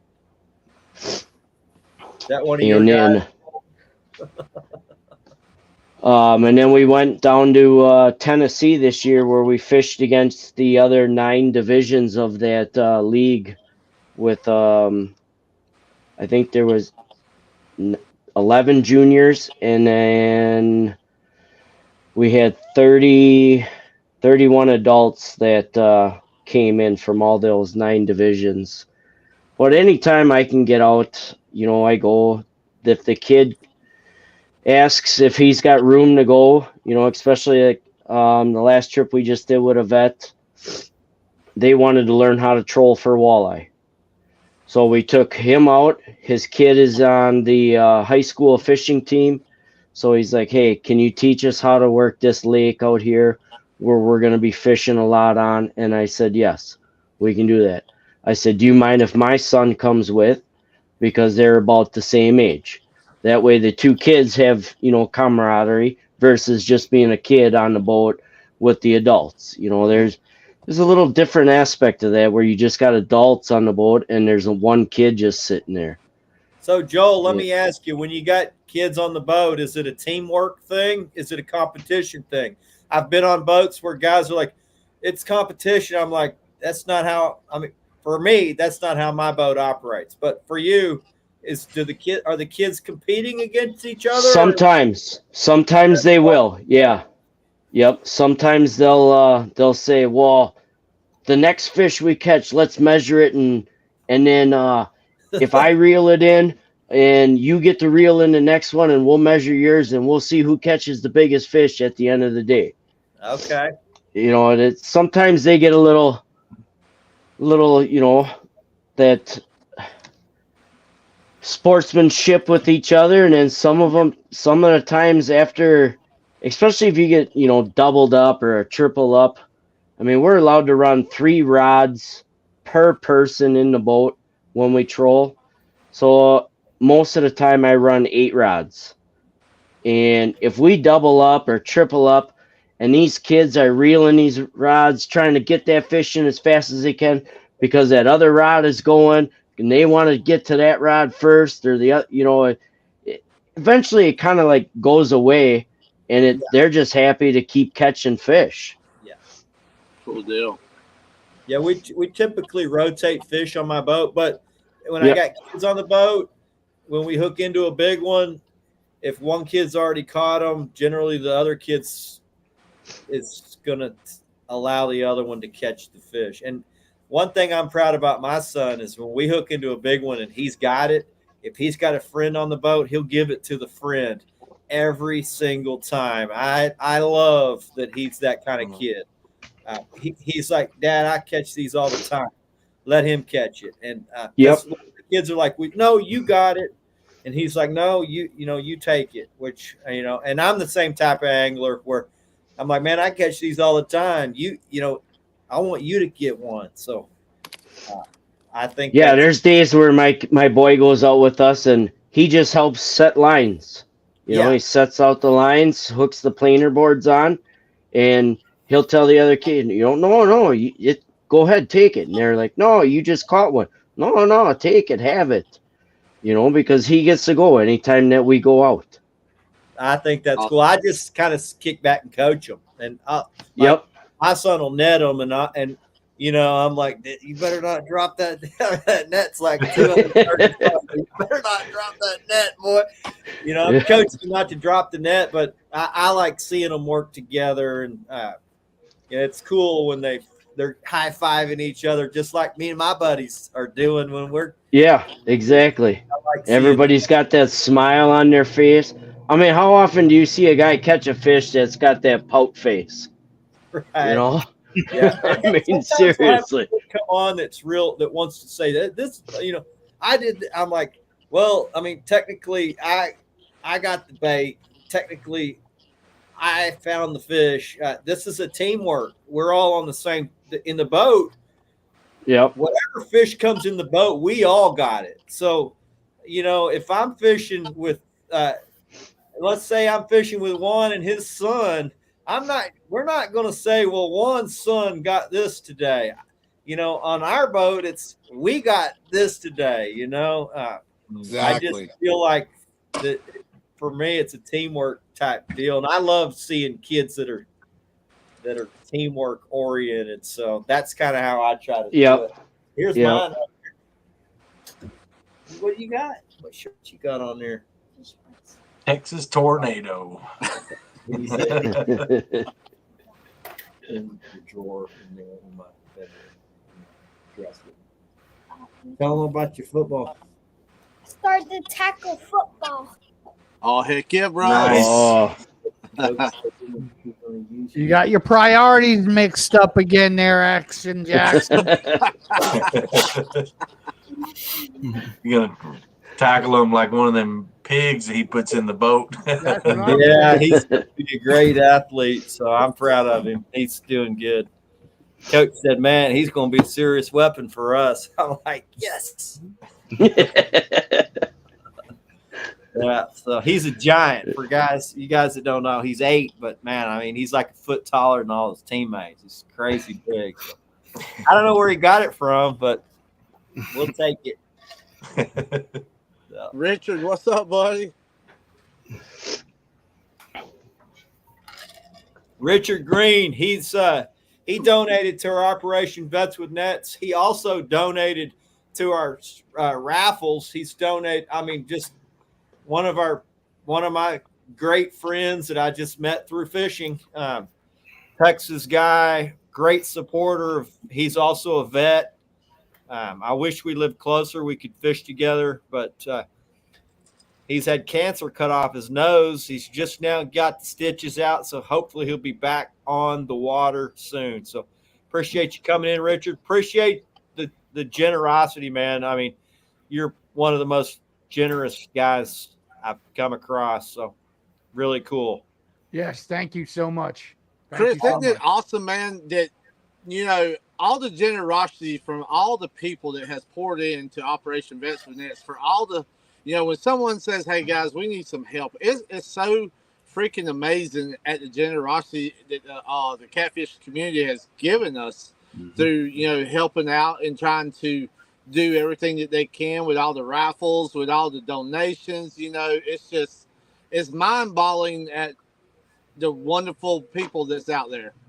It is. It's. I've told you when we were on the phone. It's humbling. It's humbling that to see all of this. And I sit there and I'll be talking to Walt about another thing here, another thing he said, and he'll remind me at times. He said, "Man, it'll all come together. It'll all come together." And in true. Like we had some issues with the motor not too long ago, and we got that fixed. I'm like, "Man, we're ready to run," and all of a sudden, so that's okay. It's if we have to end up repowering, we do. Hopefully later than sooner. Hopefully it's going to be an easy fix. But just being able to, take those funds that are raised from donations and putting it into that boat. And understand, guys, this boat just isn't for me. So if like, for instance, Walt or one of our other guys, in the local area need to use a wheelchair boat, then they get a hold of me, they come get it and utilize it, because, it's an organizational boat. So if you guys from Texas need a wheelchair accessible boat, you have to come get the boat. You got to bring me back with you so I can do some fishing. Mitch, you realize it'd be cheaper to fly you down here and get it and just jump on our. Yeah. As a matter of fact, I was telling Chris that is, I think after the whoa. Hey, did y'all see chat? Hey, Chris, did you just see chat, brother? Holy smokes! Wow. Richard, okay, that's crazy. But Richard, number one, thank you. You know what, Richard? You know what that's going to get you, buddy? That's going to get your name on the boat. So, I was just about to say that. So what we did last year, or when we built the first wheelchair boat, anyone who donated $1,000 or more when we get the boat wrapped, we're going to put your name on the boat. So you are forever, that's awesome. Wow. You are forever part of that boat. We'll put your family name on there. To me, that's like a sponsorship of that boat. And that means so much. And thanks, man. Dude, yeah. That's Richard, awesome. that's awesome, brother. Appreciate you, Richard. Yeah, absolutely. And guys, it's not just a wheelchair boat, though. The organization has 50 captains all over the country. That's right. 22 states. We're growing every day. I mean, we're growing tonight. I think we got 2 or 3 guys committed to being captains tonight. Now, some of them are already in the areas, but that we're already in. But every guy counts, and it's not just about if there's a guy in your area. You can also help recruit veterans to come. So a lot of the guys that came fishing on my boat, they specifically wanted to come fishing with me, and then went through the organization to do so. And I think that's similar with a lot of our captains. Somebody's like, "Oh, you're with Operation Vets with Nets. What's that?" And you tell them about it, and they're like, "Oh, I want to come fish with you." And you send them through the organization. And so we're not all just captains. We're also recruiters. We're a fundraiser. I mean, a lot of us are raising funds for the organization. We do, our best teammates are multifaceted type dudes that are doing a lot more than just taking guys fishing. So, reach out to the VFW post. You're trying to reach out to your VAs. Yep, and the more guys we got, the more places we can try to plug people into the right spot, and the more connections you get with different sponsorships, and just who knows when the next guy is going to come on that's going to be a catalyst for some type of explosive growth for the organization. So And so I'm gonna run this past my board of directors, but bottom line is they usually follow my lead. But I'm gonna officially announce this tonight. Is some of you guys know that I'm working on a project that's going to bring close to $20 million into Operation Vets with Nets near hopefully in the fall, and it's a huge project. We're going to be having a vet house. We're going to be running therapeutic retreats for our vets, for their families. Operation Vets with Nets is getting much bigger than just fishing. Even though fishing is that real therapy is a major part of that those retreats that we're doing with them. And I've been debating where, like the first house is going to be put together is going to be here in Gaston. It's where the organization was founded. It's something I can oversee and all that other stuff. I've had some other plans in some other areas, but I need to think about where we have our biggest congregation of vets and where it's going to be effective. And I've got to run this past one of my fellow investors along with my board of directors. But I think as long as where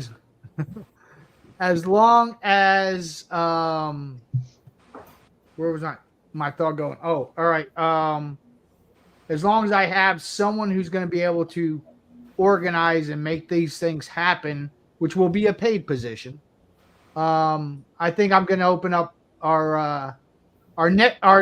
my top three locations right now is going to be here in the Gaston area to service this whole area. Texas. I think I want to do this in Texas. I think we're going to have a lot of throughput because of the veteran population in Texas and the phenomenal team and dedicated teammates I have in Texas to make sure this happens. So, which means I'm going to be heading out to Texas a lot. And then I've already talking to Ed. I'm looking at trying to do something in Tennessee in that area. But we're hoping within the next 10 years, we got at least 5 or 6 vet houses throughout the country. And I will be putting a big video together about so I can educate folks on what we're trying to do. Because bottom line is, and I think you guys have known me for those who've known me the longest, is bottom line is to me, it's all about those vets. What can we do to cut back that suicide rate? What can we do to help that veteran heal internally? Because there's wounds that people don't see. And, wounds aren't just physical. And so it's also emotional wounds, but it's not only the vets that go through that, but if they have families, their wives or their husbands and their kids go through it as well. So I want to be able to provide an environment where we can get them together and they can build that support mechanism. Wives or husbands, the spouse of that vet will learn that they're not alone in this fight, and it's not only happening in them. So if we can do that, that's my goal. And like I said, we've got a lot. I've got a lot in store, and I pray every day. When I ask the good Lord, I'm like, why you keep dropping this on me? This is too much for me. But also Scripture tells me He's never going to give us more than we can handle, and He's going to open up those doors where those doors need to be open, and He's going to close the doors that need to be closed. Should this money come in the fall like it's supposed to, then I will retire from government service, and I will be doing Operation Vets when that's full time. We've got a great doc on board. She's Danielle. She's our our director of clinical services. She's going to put all these healing programs together. She's going to help me staff and stuff like that.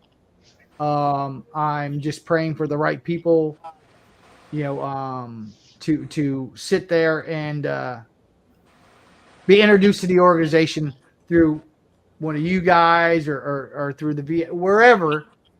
And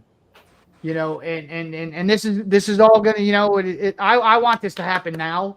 I want to have a house and boats and all this other stuff happening next week, but obviously ain't gonna happen. It's all in his timing. So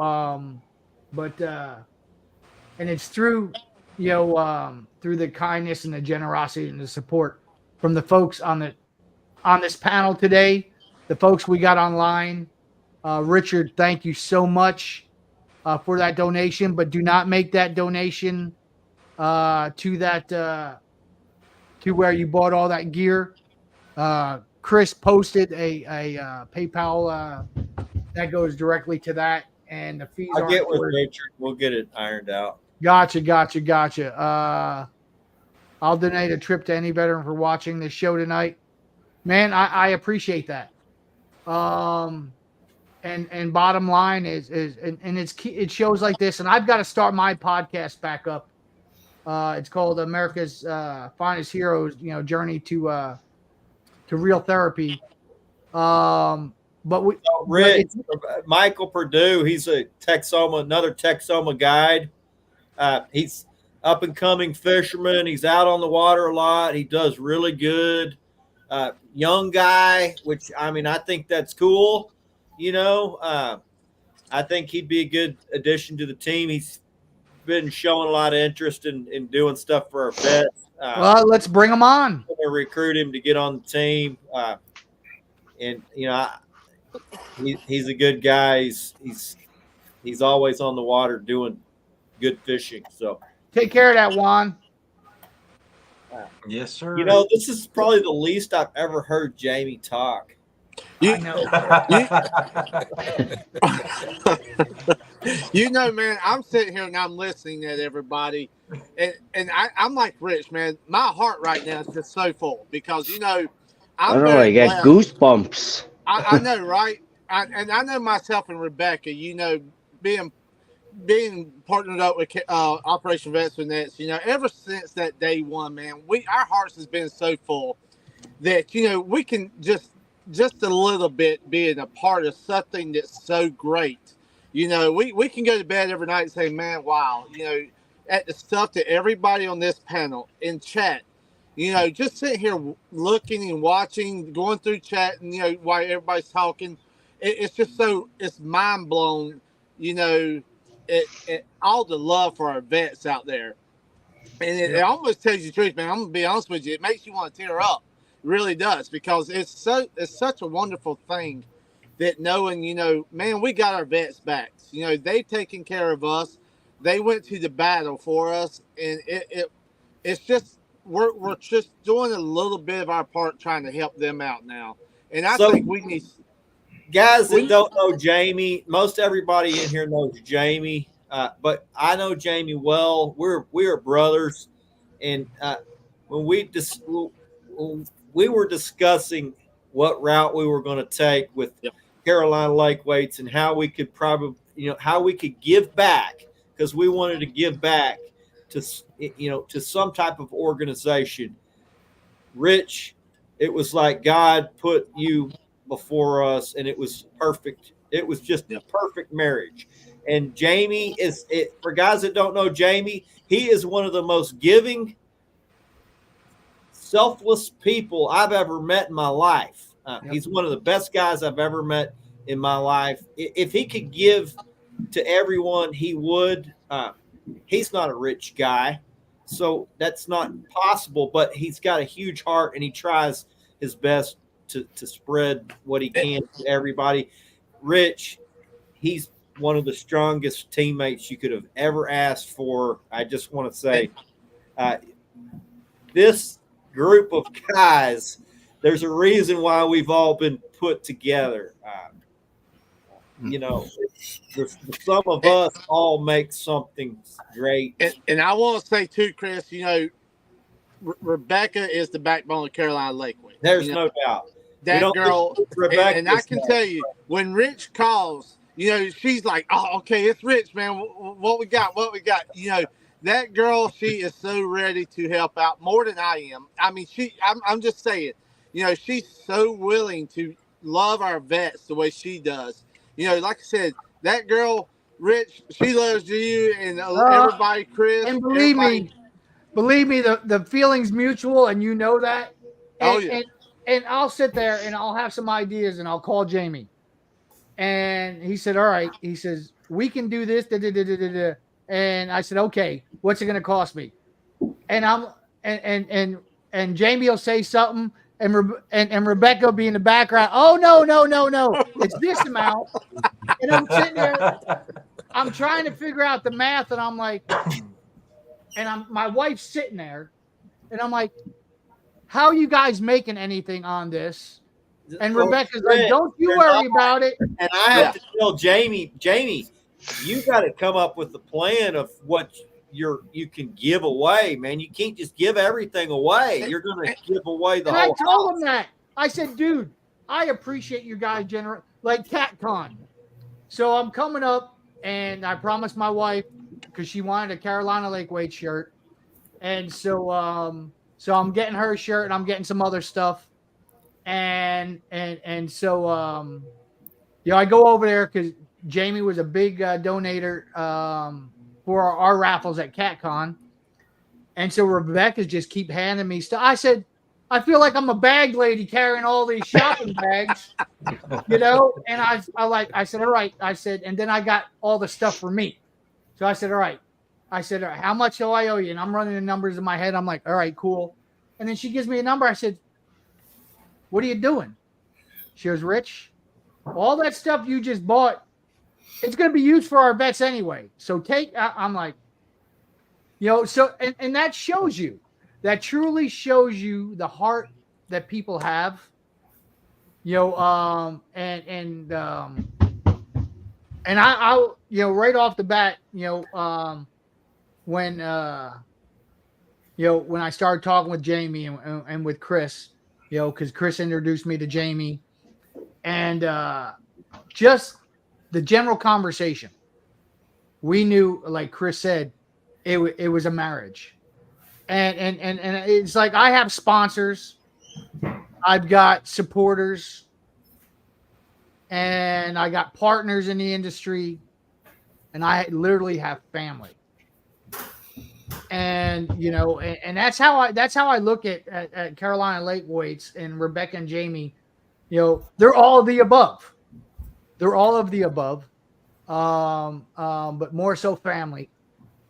And and Jamie knows he can call me any time of the day, and I do the same thing. Well, I call him after 10 o'clock because him and Rebecca are like up to 3 o'clock in the morning, sitting there getting all products made and getting stuff ready. And I'm like, "Dude," I said, and then they're, believe me, they got a lot of things in the works, which is super exciting.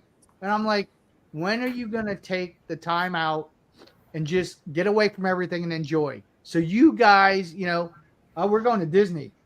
Oh, dude, no.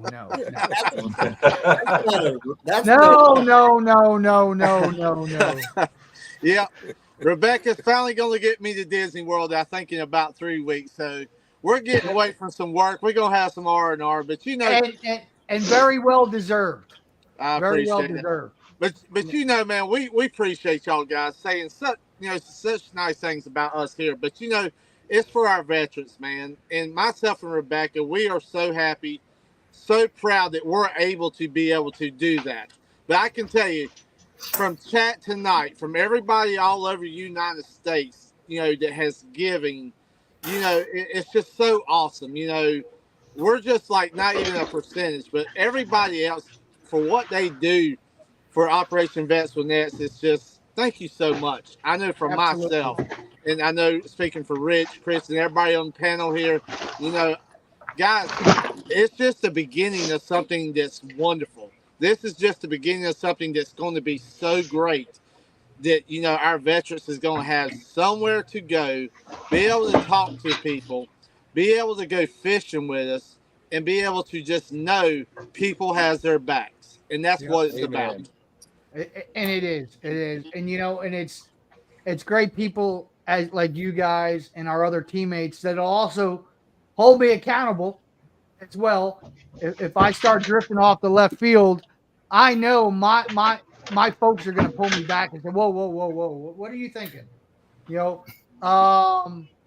and I know, and this is the senior chief in him, and Walt. You know, and Walt's in the medical field. You know, he in the Navy was what we call a pecker checker. Uh, but you know, if anybody, and the thing is, if anybody's gonna friggin' snatch me up by the scruff of my neck, if I'm screwing up, it's gonna be Walter. And I'm like, oh God. And the thing is, Walt's literally 3 miles away from me.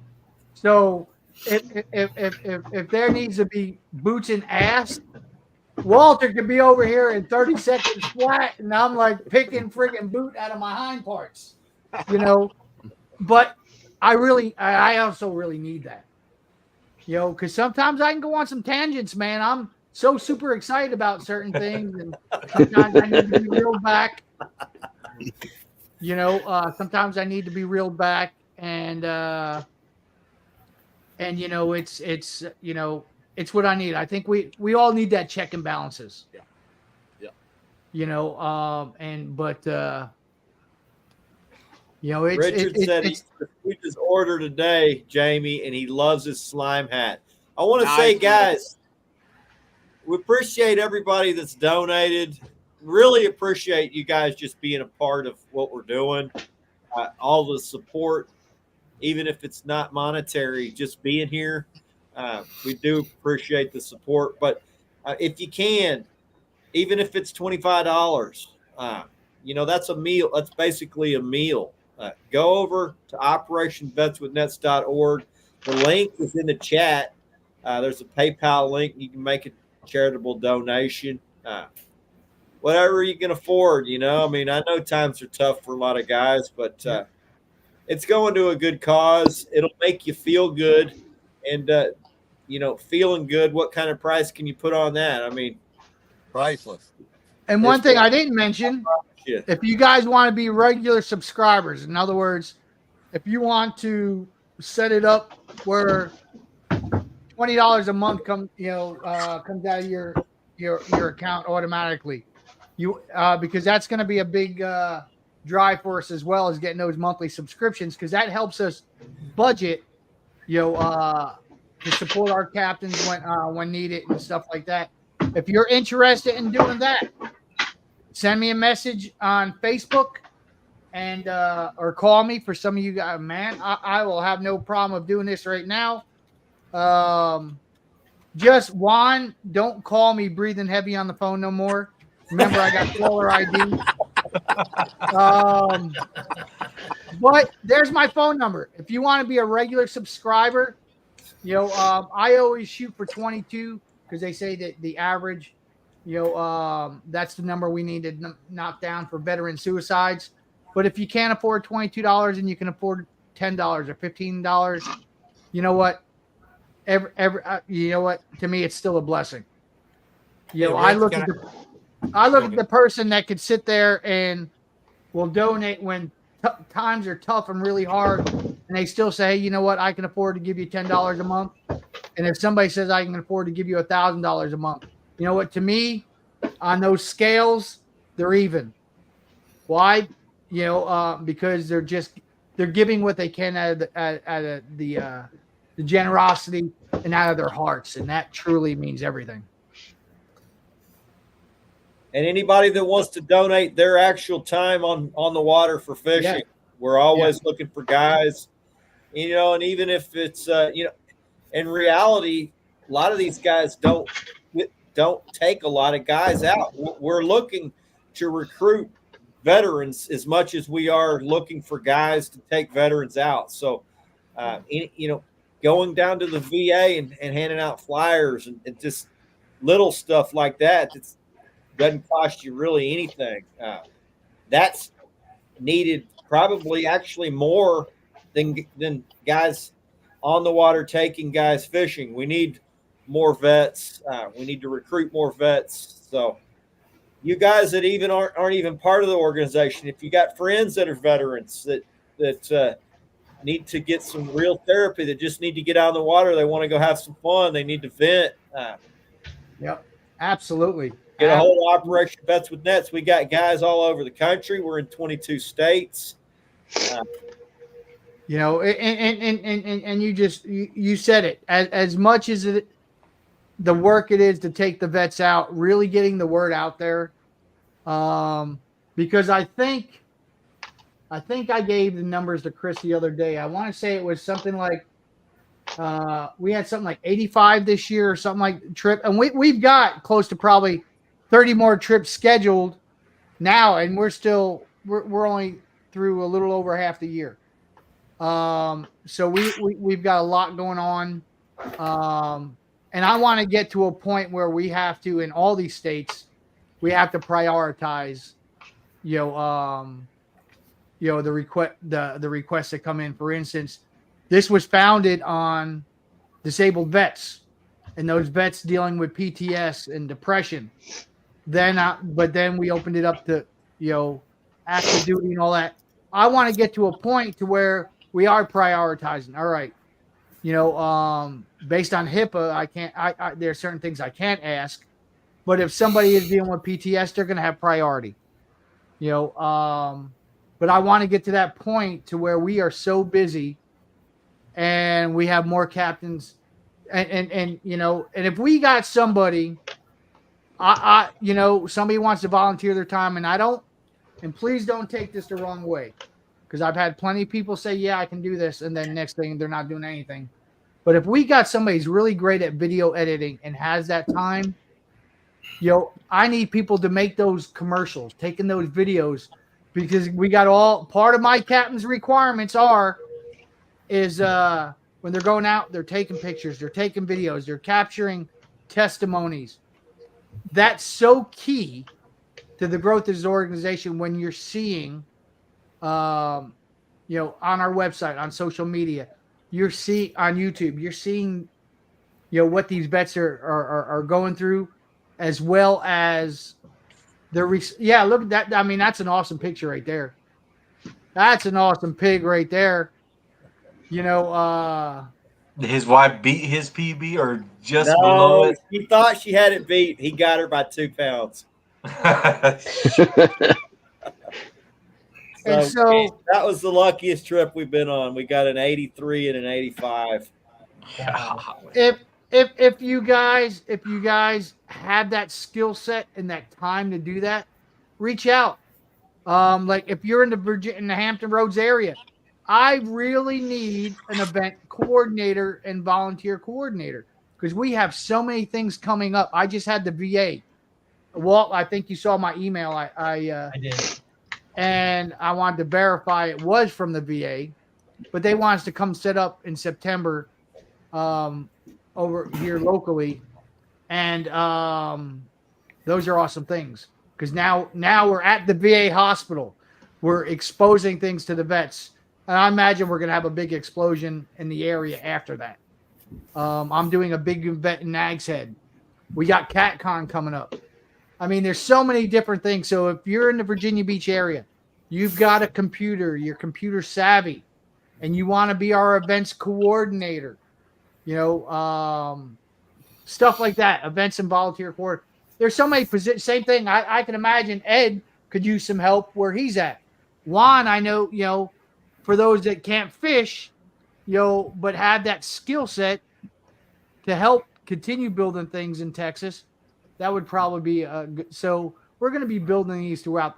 We're going to need these volunteer type throughout the country, because you got a lot of veteran organizations. You got Tunnels for Towers. You got Wounded Warrior Project. These are all great organizations doing great things. Well, guess what? You're going to hear it on the national news. You're going to hear it on national TV, you're going to hear about Operation Vets with Nets. That's where we're going.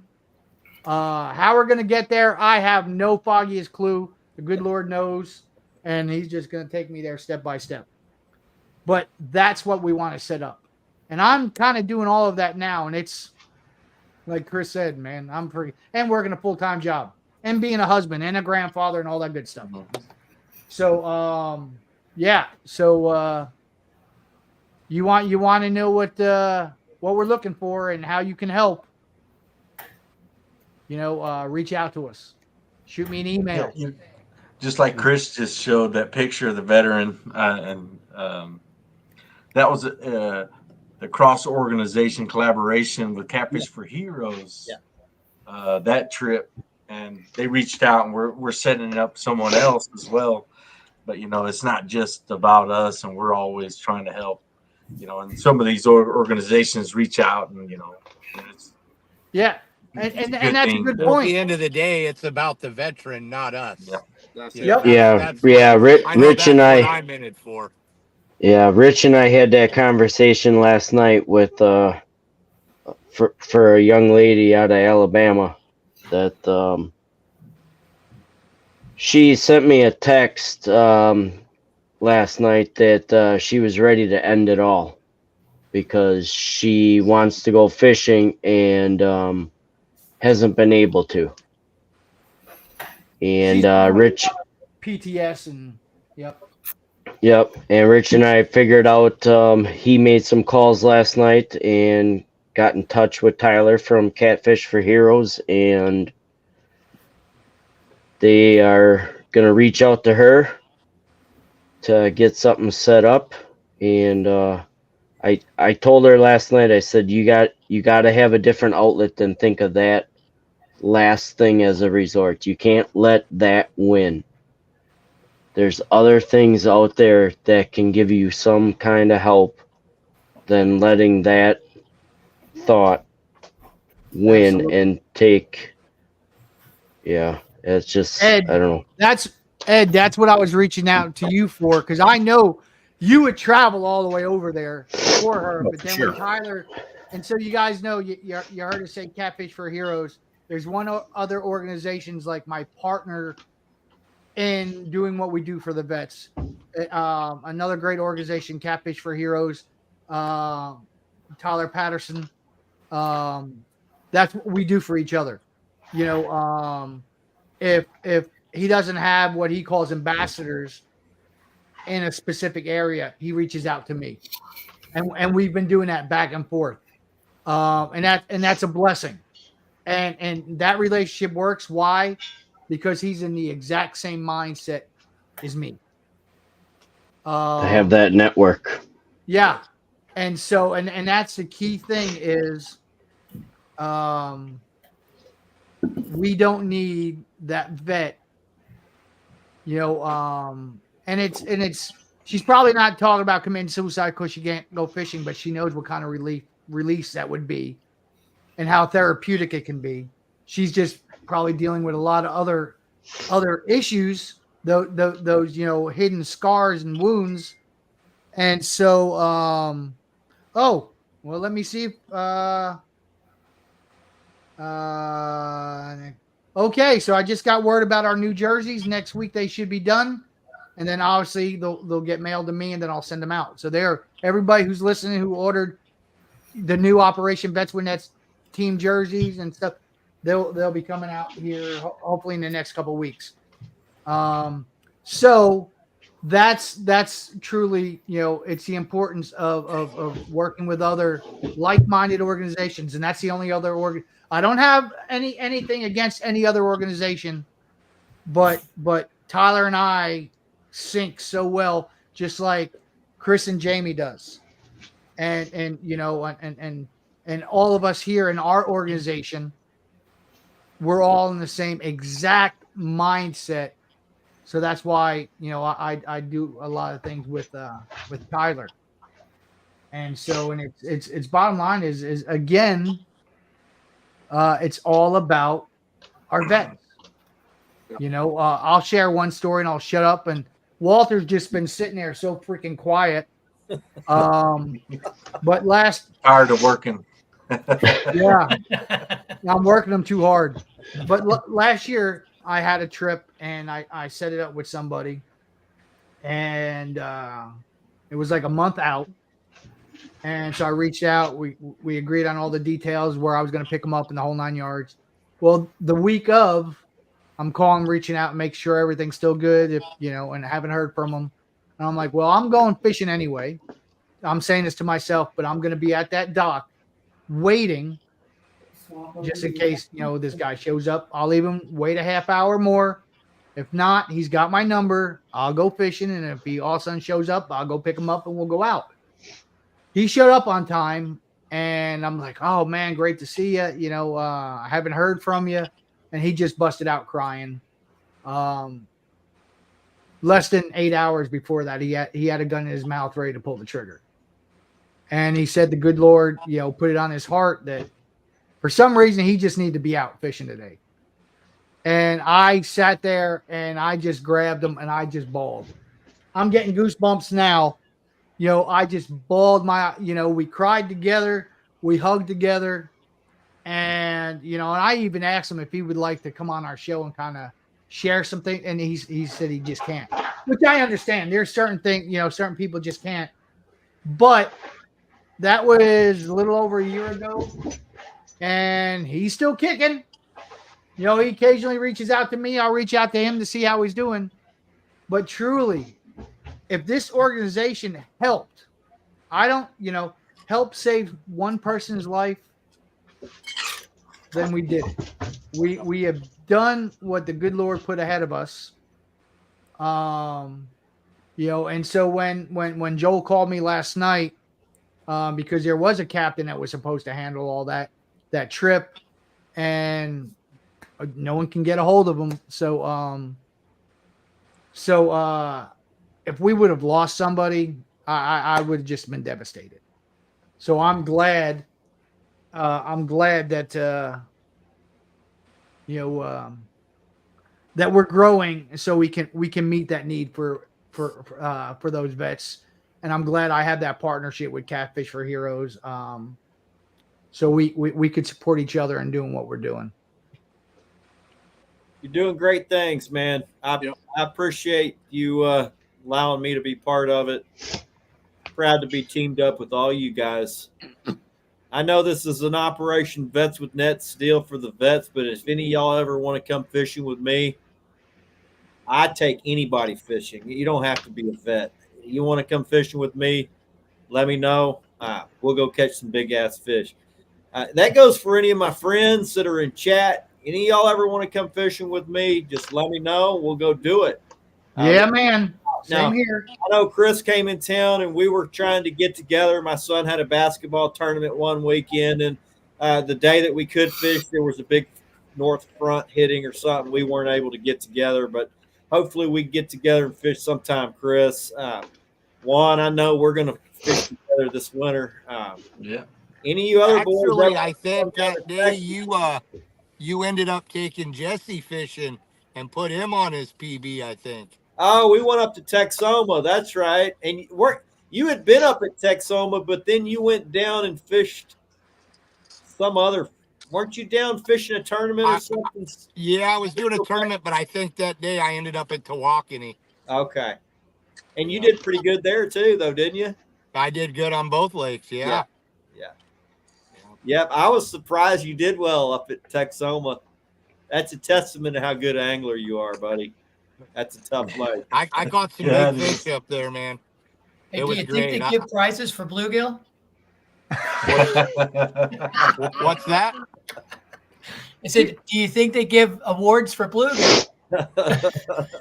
Asking for a friend. In Wisconsin, we do. Yeah, we have bluegill tournaments. Oh, See, that's one thing that we can't do here. We can't use like perch, bluegill for cut bait.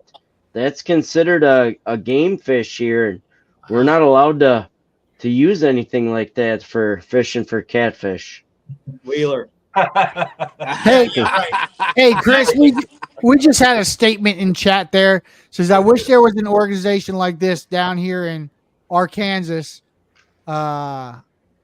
They only take certain vets, and who you're affiliated with matters sometimes too. So Arkansas. That's yeah. I know what I was Doing saying. voice text. Well, guess well, I don't know who that is. Would want to be That's outdoors. Matt. That's Matt. That's one of my buddies through the fishing community. Well, hey, if you want you want to get something going out there, I'll get a hold of you, Matt. We'll see if you want to jump on board with us and take guys. We got all kinds of anglers, so everybody matters, and not we got all different skill levels. We got guides, we got father and son teams like myself and Juan. We got all different anglers. types of anglers. Yep. Not all of us are trophy cat fishermen. Some of them are just cat fishermen. Some of them just go out to catch fish. Some of them just go out to have fun. Some of them are different style of anglers. So it's not like it's all you have to be some big fish catcher to be on the team. I mean, we got all different types. So really, it's about getting guys out on the water. Just when I get on the water, I always ask my guys, what are you expecting out of the trip? What do you want to do? That's the first thing I ask as well. Yeah. But most of the guys that come on my boat are familiar or have looked at what we do, and they're like, I want to catch something big. And so, I mean, we try to go do that. I've had guys that just say they just want to have fun. I'm like, well, that's easy. I mean, we're going to do that. That's a guarantee. So, but yeah, Matt, I'll get a hold of you. We'll get you lined out, buddy. Appreciate you. Absolutely. Rich, you see Richard's chat? Yep. Yeah, I saw that. That's why. Yep. So and that's key thing. If we have, I guess we can call them ambassadors. If we have folks that like Chris was talking about earlier that just want to talk to, be at point of contact in their local area, and plug, because I'll get on conference calls, I'll get on video calls, Zoom, team calls, whatever, to explain what we do. Along, if it's in a state where we got a huge team, then I'll get that state captain on with me as well. If really, in reality, with the way the organization's growing, there's going to be a point where we're going to need people that are boots on the ground, that are going and recruiting out at at these VAs, at these types of local events where people are out having a good time, just talking with people. So, I mean, to me, in reality, we probably need that more than anything with the organization right now. So I would agree. And to bring that awareness. Awareness. When I was asking about and mentioning about that monthly donation of $22 a day or $22 a month, or whatever you feel you can give.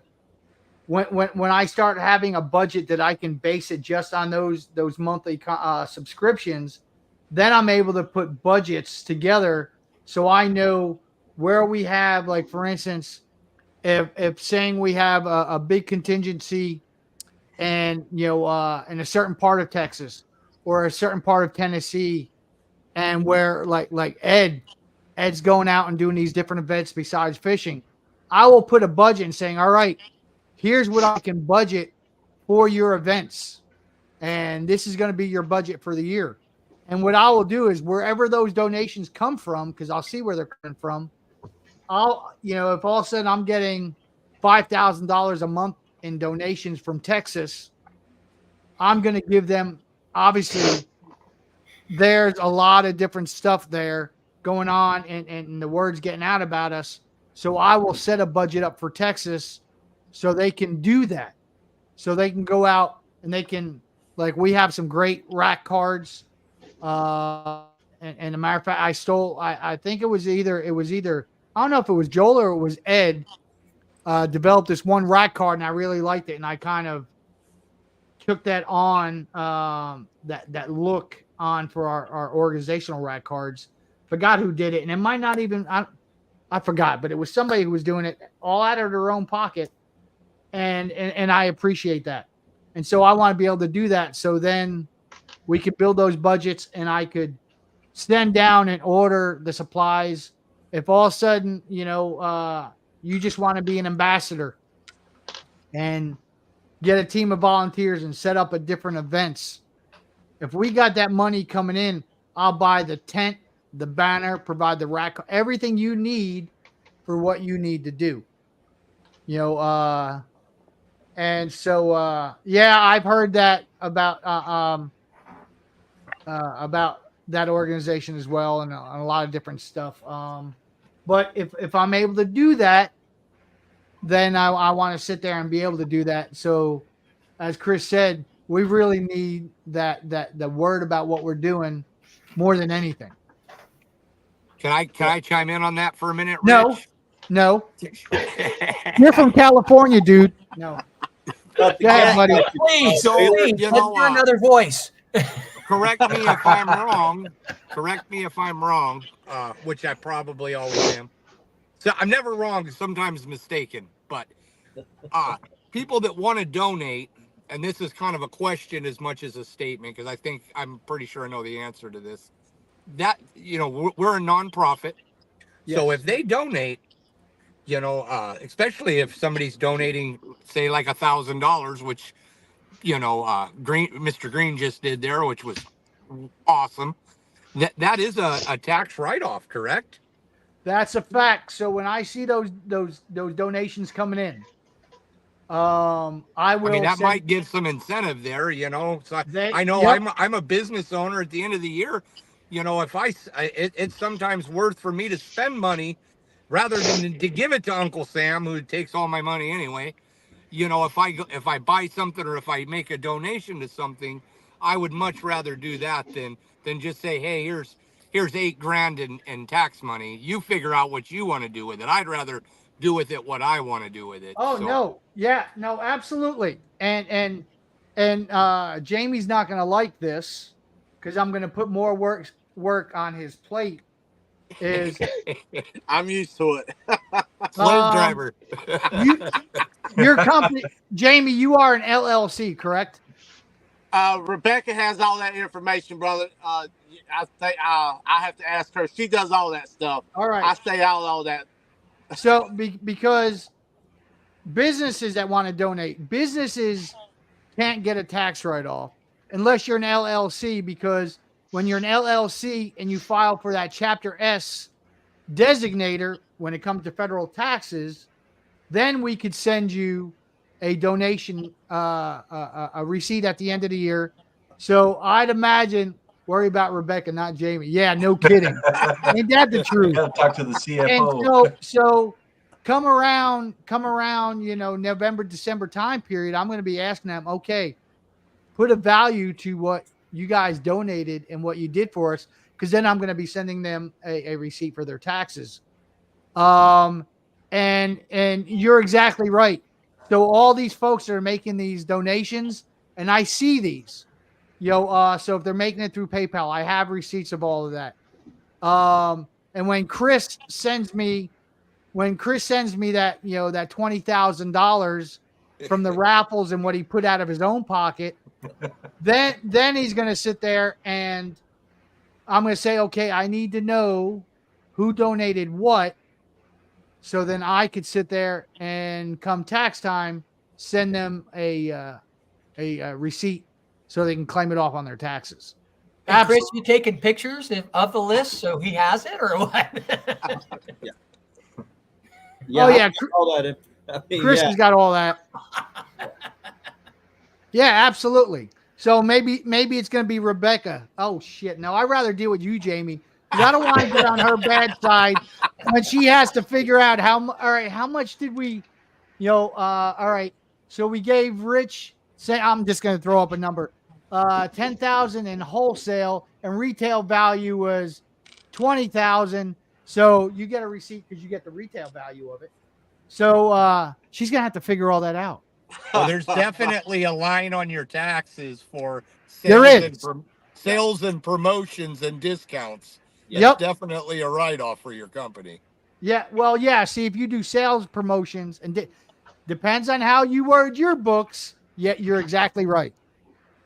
That's You're why exactly I right. let Rebecca handle all that. I But got I'm the glad, world's best tax guy, man, and he's worth every penny. Let me tell you. and I'm glad you brought that up, Chris, because so everybody who's listening, any of those donations you do make, they are a tax write-off because we are a 501c3 charity. And for any of those guys or they're little, they're starting their own little businesses. They're saying they're starting a guide or they're starting to make their own whatever in the catfish industry. Do yourself a favor, get incorporated or be an LLC with an S corp designator. Because if you become a regular corporation, you're double taxed. I don't file taxes. This is a cash donation. Okay. Well, I'll send you a receipt anyway, and if you want to, if you're running low on toilet paper or something, then you'll have something to wipe. But That's about all they'll leave you. yeah. But Richard, I greatly appreciate it, and I will be reaching out to find out what name you want on the boat because your name will go on the boat. But yeah, so folks, everyone will get tax write-offs for those cash contributions or those monthly contributions. So thanks, Chris, for bringing that up. Well, guys. Oh, one more thing. I know Walt's like, oh gosh, another thing. It looked like he almost fell asleep. I don't know. Oh, I'm tired as hell. My He's bedtime's awake. 9 o'clock, I thought he guys. was asleep. Yeah. So for my boat captains, and this is what I plan on doing is because is what you're providing are products and services. You're providing an in-kind donation when you take somebody out. So if you are a captain, and I'm starting this in 24. So when you file your 24 taxes, you'll get it. This is why it's so important to keep your the team site up to date on the missions, because if you're on a boat, you're using your gas, your time. That's all considered a donation. So every mission you go out, you'll be getting a receipt at the end of the year. So I'm looking at every trip $400. So if every time you went out on 10 trips, that's $4,000. You will get a tax write-off for an in-kind donation because I record them as products and services, and which is completely legal. And so that's another way I could say thank you, for your guys helping. And some people, I know it. Some people are like, don't waste your time trying to figure it out for me, man. I just love doing what I'm doing, but I'm retired. Oh, I'm retarded and retired and on Social Security. I got you, brother. And I appreciate you. So now I will shut up.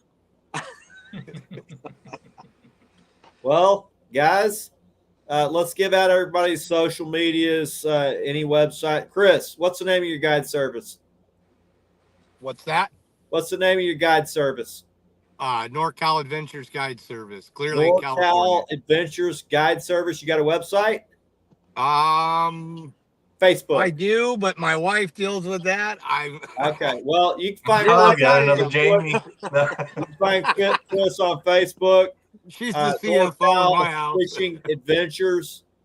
Great guy. Awesome teammate. Walt? Operation Vets with Nets. Operation Vets with Nets. You can find Walt over at Operation Vets with Nets. You're on Facebook? I'm on Facebook, but you don't Facebook. Right. Okay. I do want to throw this out there, though. Or you can find Walt waist deep in the boat over there working on acquiring. Walt, what's your social? So I'm JT. So it's capital J, capital T with apostrophe S, and then customs with a K, and then it's crankbaits and guide service. Can we find you on Facebook? Facebook, Instagram, TikTok, Type it. Snapchat. Type it in the comments.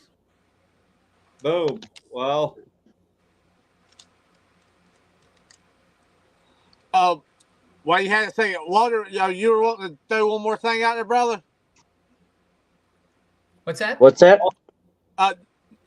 Chris, the other Chris over, you were wanting to throw one more thing out? Yeah, I was just saying that this year I've as of this year, I made a point. I am doing no paid guide trips. The only way you'll get on my boat is to be a friend, a family, or a veteran. awesome. I've been actually passing all my guide trips off to a couple other guys that are local here for any of my paid trips. I'm doing no paid trips this year. Everything I do is volunteer, strictly for Operation Vets with Nets, unless That's you're a friend or awesome. family. That's awesome, brother. Appreciate you. Yes, sir. Jamie Dunn, let's hear yours, bro. Man, they can find us at Carolina Lake Weights on TikTok, YouTube, and of course on Facebook. And we appreciate everybody always supporting Operation Vets with Nets, and appreciate y'all supporting us also. Rich Segura. We've heard enough of Rich. What?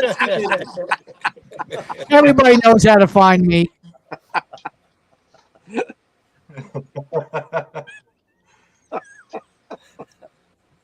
Juan, where can we find you? Just on YouTube at Eagle Eyes Tienda, starting to put some videos up there, or Juan Tienda on Facebook. Juan And, Tienda, just Facebook, never met a stranger. Eagle Eyes Tienda on YouTube. Yep. Or you can find him down at the local tournaments holding the trophy. Rich Segura, where can we find you, buddy? Facebook, TikTok, the website. OperationVetsWithNets.org. Yep, Rich Segura, right. Segara on Facebook. Yep, not Richard, because that's my son. Or you can find me telling Walt what to fix on my boat. Or you could find Rich down at Home Depot buying supplies. Yeah. That's the beauty of that boat. I don't have to spend $1,000. He does. Yeah, Walt could say, all right, we got to do this, that, and the other thing. I'm going to go home, grab some coffee and some lunch, and you can go spend it. Go get what I need. No, Richard, you won't have to have a 6-pack license to guide on inland fisheries in Texas. It's $150 fee through the Texas Parks and Wildlife Department. You can buy it when you go get your license. It's to be a guide on freshwater in Texas is really easy. Now, if you're fishing intercoastal or coastal waters, you will need a captain's license. Yeah, Now- any federal waterways. Yeah, sit but here and tell remember us. this. You're good to go, man. But remember this, that if you're like, for instance, you're doing a trip for Operation Vets with Nets, you are not being paid for a service. You You don't need a guide license. You just need liability insurance. Yep. You need to follow all the regulations while you're on the water, and no alcohol or obviously or drugs. So Yep. That's big. That's a fact. Yep. And nothing wrong with bringing kids with you. Just nobody like 2-3 years old, like Derek, my boy, did. He brought a pack and play and put it on his boat when he brought it. I'm like, that's dedication. it is. Derek had a vet, and they wanted to bring they just asked for kids. Yeah, sure. They showed up with this baby that was like not even a year old, and I'm like, you didn't think? Oh yeah, we got a pack and play put on there. I'm like, oh no, that you can't do that no more. My wife's like, no, baby's not coming on the boat. So, but as soon Nope. as he turned 2, he's been out on there every trip. Chris, I want to say, man, this has been one hell of a show, brother. It really has. It's been one that has definitely touched my heart. I know Rebecca's heart also, and I hope it's touched a lot of people out there, man, which I know it has. And like Rich was saying, guys, go make a donation, help out all you can, do whatever you can. Any little bit will help. Every little bit helps. Yeah. We had an idea what we wanted to accomplish tonight. We wanted to tell some of these guys' stories. We wanted to kind of team build some of us guys that haven't got a chance to really hang out because we're on different parts of the country. I think each one of these guys is an integral part of what Rich is trying to accomplish. So it's cool to get us kind of all under the same roof, even though we're spread out all over the country. I also wanted to get a chance to thank everybody that's Absolutely been a part of this. Not just the people that are donating. That's obviously that's a big goal of what we're trying to do, but also just everybody that's been a positive force in supporting us on a daily basis and what we're doing, spreading the word, getting the message out there. I think that's equally as important as the guy who's taking them fishing. So whatever little bit of help you can do is appreciated. And we're just going to keep trying to do that. And also, guys, thank you for supporting the Slime Show. Without y'all I supporting was about us, to say we that. couldn't be able to do this tonight to help our veterans. So this is one of the reasons why we love being able to do the Slime Show is to get the word out about Operation Vets with Nets and do what myself and Chris we love to do every Wednesday night.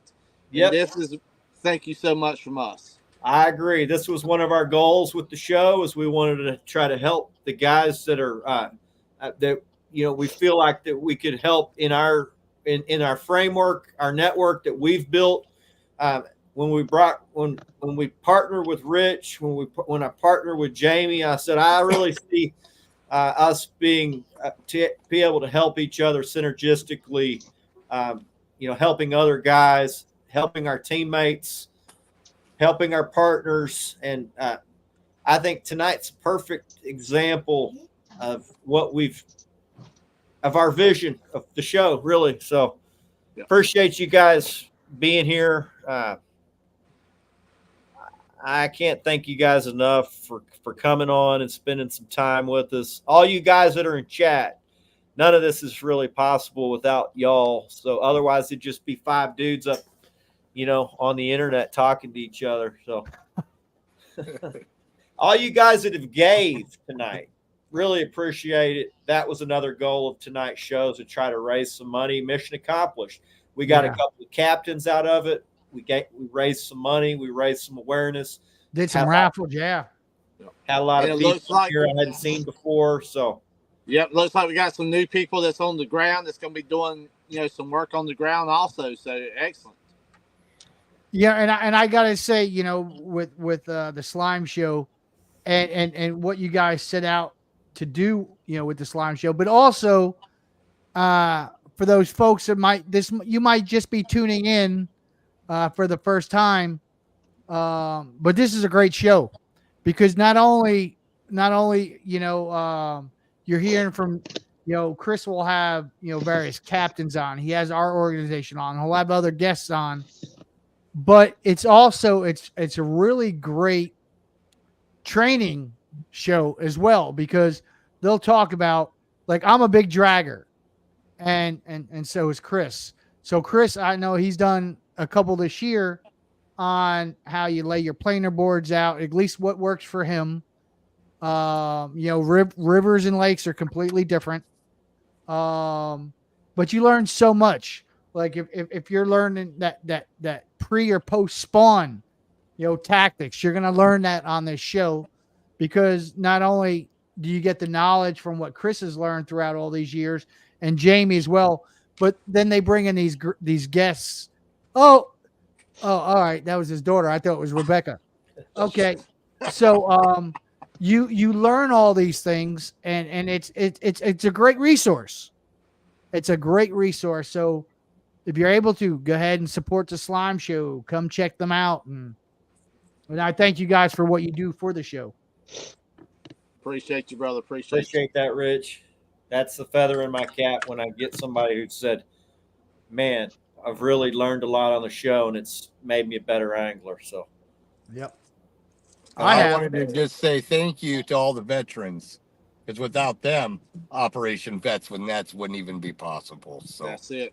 Nope. I'm glad it brought all of us together. I feel like I'm part of a great team and a great family, and I love all you guys. Love you too, brother. I Appreciate would agree, everything. Chris. You've been a great friend to me. Juan, you've been a great friend to me. Rich, we're brothers. Jamie, we're brothers. Joel, I don't know you, but I know I'm just the odd guy in the room here. That's all right. I'm glad to be teamed up with you, man. If you're with these guys, you're with me. We're brothers. So, Walt, Me too. appreciate you, everything you do for Rich. Just being that support and Ed lost. Yeah. You're Ed great lost his teammate. Wi-Fi. Great teammate. So, any of you guys ever need anything from me down here in Texas, don't hesitate to ask. I love to help my friends. I love to help my teammates. I love to connect people to try to help each other benefit. So, That's what it's all about, man. That's it. Oh, by the way, you Texas guys, I already told Chris, but it's sometime January, February, March time period. I'll be coming to spend a week in Texas because my sister-in-law lives 20 minutes from Chris. So I told the wife, 3 days with family, and then you're going to lose me for 4 days. I'm going fishing. I tell you guys, Rich, that we're going to have to get a captain's trip together on my boat. So, Juan, we get you, we get Patrick. I don't know if Leland will drive. He probably will. I'm not too far from him. I'm about 2 hours from him.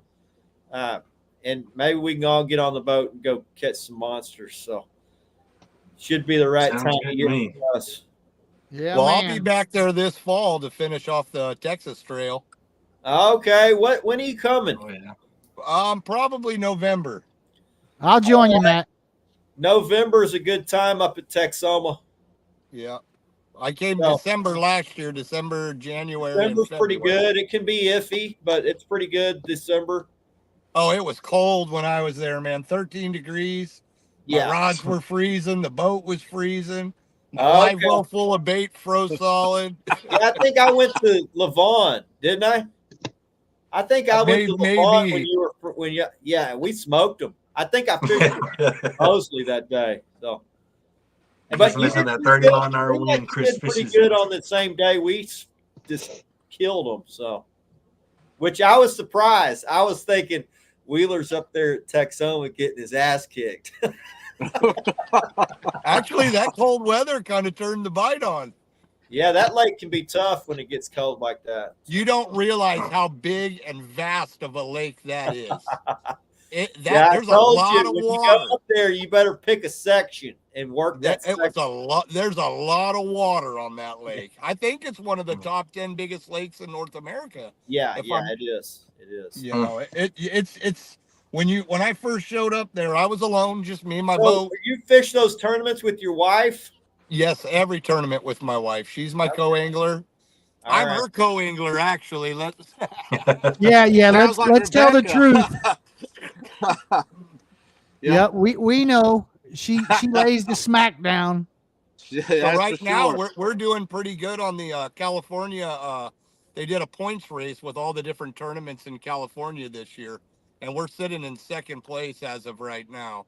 I Nice. think we have one tournament left, possibly two. So if we can keep it up, man, I think we're looking pretty good. The circuit ain't real big out here. It's usually 30 to 50 boats, somewhere in between. But Texas used to have a good tournament circuit here, but the big tournaments won't come back because all the guys that all the big names come down here and just get their ass handed to them by by the locals. The locals, and they won't come back. I mean, they gone. And all my like the tournament directors and stuff are like, yeah, probably not coming back to Texas because all those guys come here and just they don't do well. It's just different, you know. Which Well, I'll tell you, Tawakoni, that's the first tournament for the Central Texas Trail was Tawakoni. And I was so excited. It was one of my bucket list lakes, and that's kind of what made us decide to do. And we wanted something different. You know, same ugly guys here in California every tournament. We wanted a different scene, and we wanted something a little more challenging. yeah, And to come from California to Texas, where I've never fished, yeah, it's different. I think it was a one-day tournament. Only 17 boats out of like 70 boats caught fish. And it was a 5-fish weigh-in, and we caught all 5 of our fish. Granted, I caught some great big fish in the pre-fish. I had some 50s, a couple of 40s.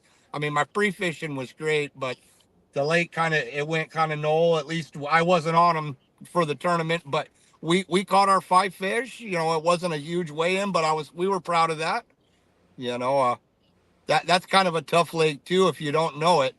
Yeah, it's declined. So I mean, it's not what it was. I was one of the boats that didn't catch a fish. But not anymore. That lake's been destroyed. But when you come down here, if you want to partner, I'll partner up with y'all. I mean, I know all these lakes like the back of my hand. So. We'll probably might take you up on that. If you don't, and you just want some intel, I mean, I know most of these lakes really good. I'd be willing to just let you know. Belton was the toughest lake I fished. I don't fish Belton. You know, it's out of my. I don't go there because it's not a great lake. Yeah, I caught one nice fish the whole time I was on Belton, and I was there 4 days. That lake was tough. I caught some fish. Tournament day, I caught a smallmouth on about a 1 pound bluegill. I caught a smallmouth. That was our only fish for the tournament. Yeah, you're not supposed to use those for bait. Yeah. All right, guys. Appreciate everybody stopping in, spending some time with us. It was a good night, man. Appreciate all you guys that came on the show tonight and shared your stories. Appreciate everybody that donated the prizes, the money. Really generous group of friends that I've made friends with in this catfish industry. And I mean, I just can't thank you guys enough. So absolutely. And if for some reason you reach in your back pocket and $15,000 falls out and you need a place to put it, I'll have no problem of repowering this boat. And thank you guys from the bottom of my Chris and Jamie. Truly, I'm really, as I told you, I'm really humbled by what you guys wanted to do with this and what you guys wanted to do on the slime show for this and spreading this out throughout the month of August. And it really, it means a lot to me. It means to me more than you guys will ever know. And I just appreciate everybody, all my captains, all our volunteers, our supporters, the companies that support us. But mostly our teammates who are the ones in the trenches getting those vets out. I truly, truly appreciate every one of you guys. Appreciate you too, brother. And before we go, if you want to team up on some of these tournaments, man, I think we could do some damage, buddy. I'm going to put the same thing out there for Patrick Gilliland. If you want to team up on some of these tournaments, hit me up, man. I mean, we'll go win it. Let's go do it, boys. Yes, sir. Sure will. We'll strap on these Operation Vets with Nets jerseys, and we'll go represent. Show these. That's what I'm saying. Yeah. I think I'm going to go take a nap. Is this number 3? It would be. I was so busy today. I got a 30-minute nap here, and I got a 25-minute nap here, and I'm like, and then my wife calls me. I just laid down to catch that one good nap, and then she calls me, and I'm like, okay, I guess no nappy. I just want to That's- say appreciate all y'all. Appreciate Yeah, you. man. Yep, absolutely. Yeah, Thanks, appreciate sirs. you guys letting me come on tonight. Anytime. Hey, you guys are welcome to come back anytime y'all want. We can talk some trips once, anytime you guys get a cool trip, y'all want to come on and we can do a just show about the trips. Juan, I'd love to get you on sometime, talking about what you're doing over in Texas. So any of you guys really be interesting show. We got to get Michael Harris on a show. Oh, Oh, no that doubt. guy is such a character. He'll just keep asking everybody for feet pictures. You don't want a picture of my feet. Oh my gosh. Chris, another- I can that's honestly say, Chris, another amazing show, brother. This one has Yeah, definitely man. topped a lot. Yeah, it's a great time. So appreciate everybody that stopped in. Appreciate all you guys once again. Tight lines. God bless. Yeah. Azul out. Later, brothers. Later. Everybody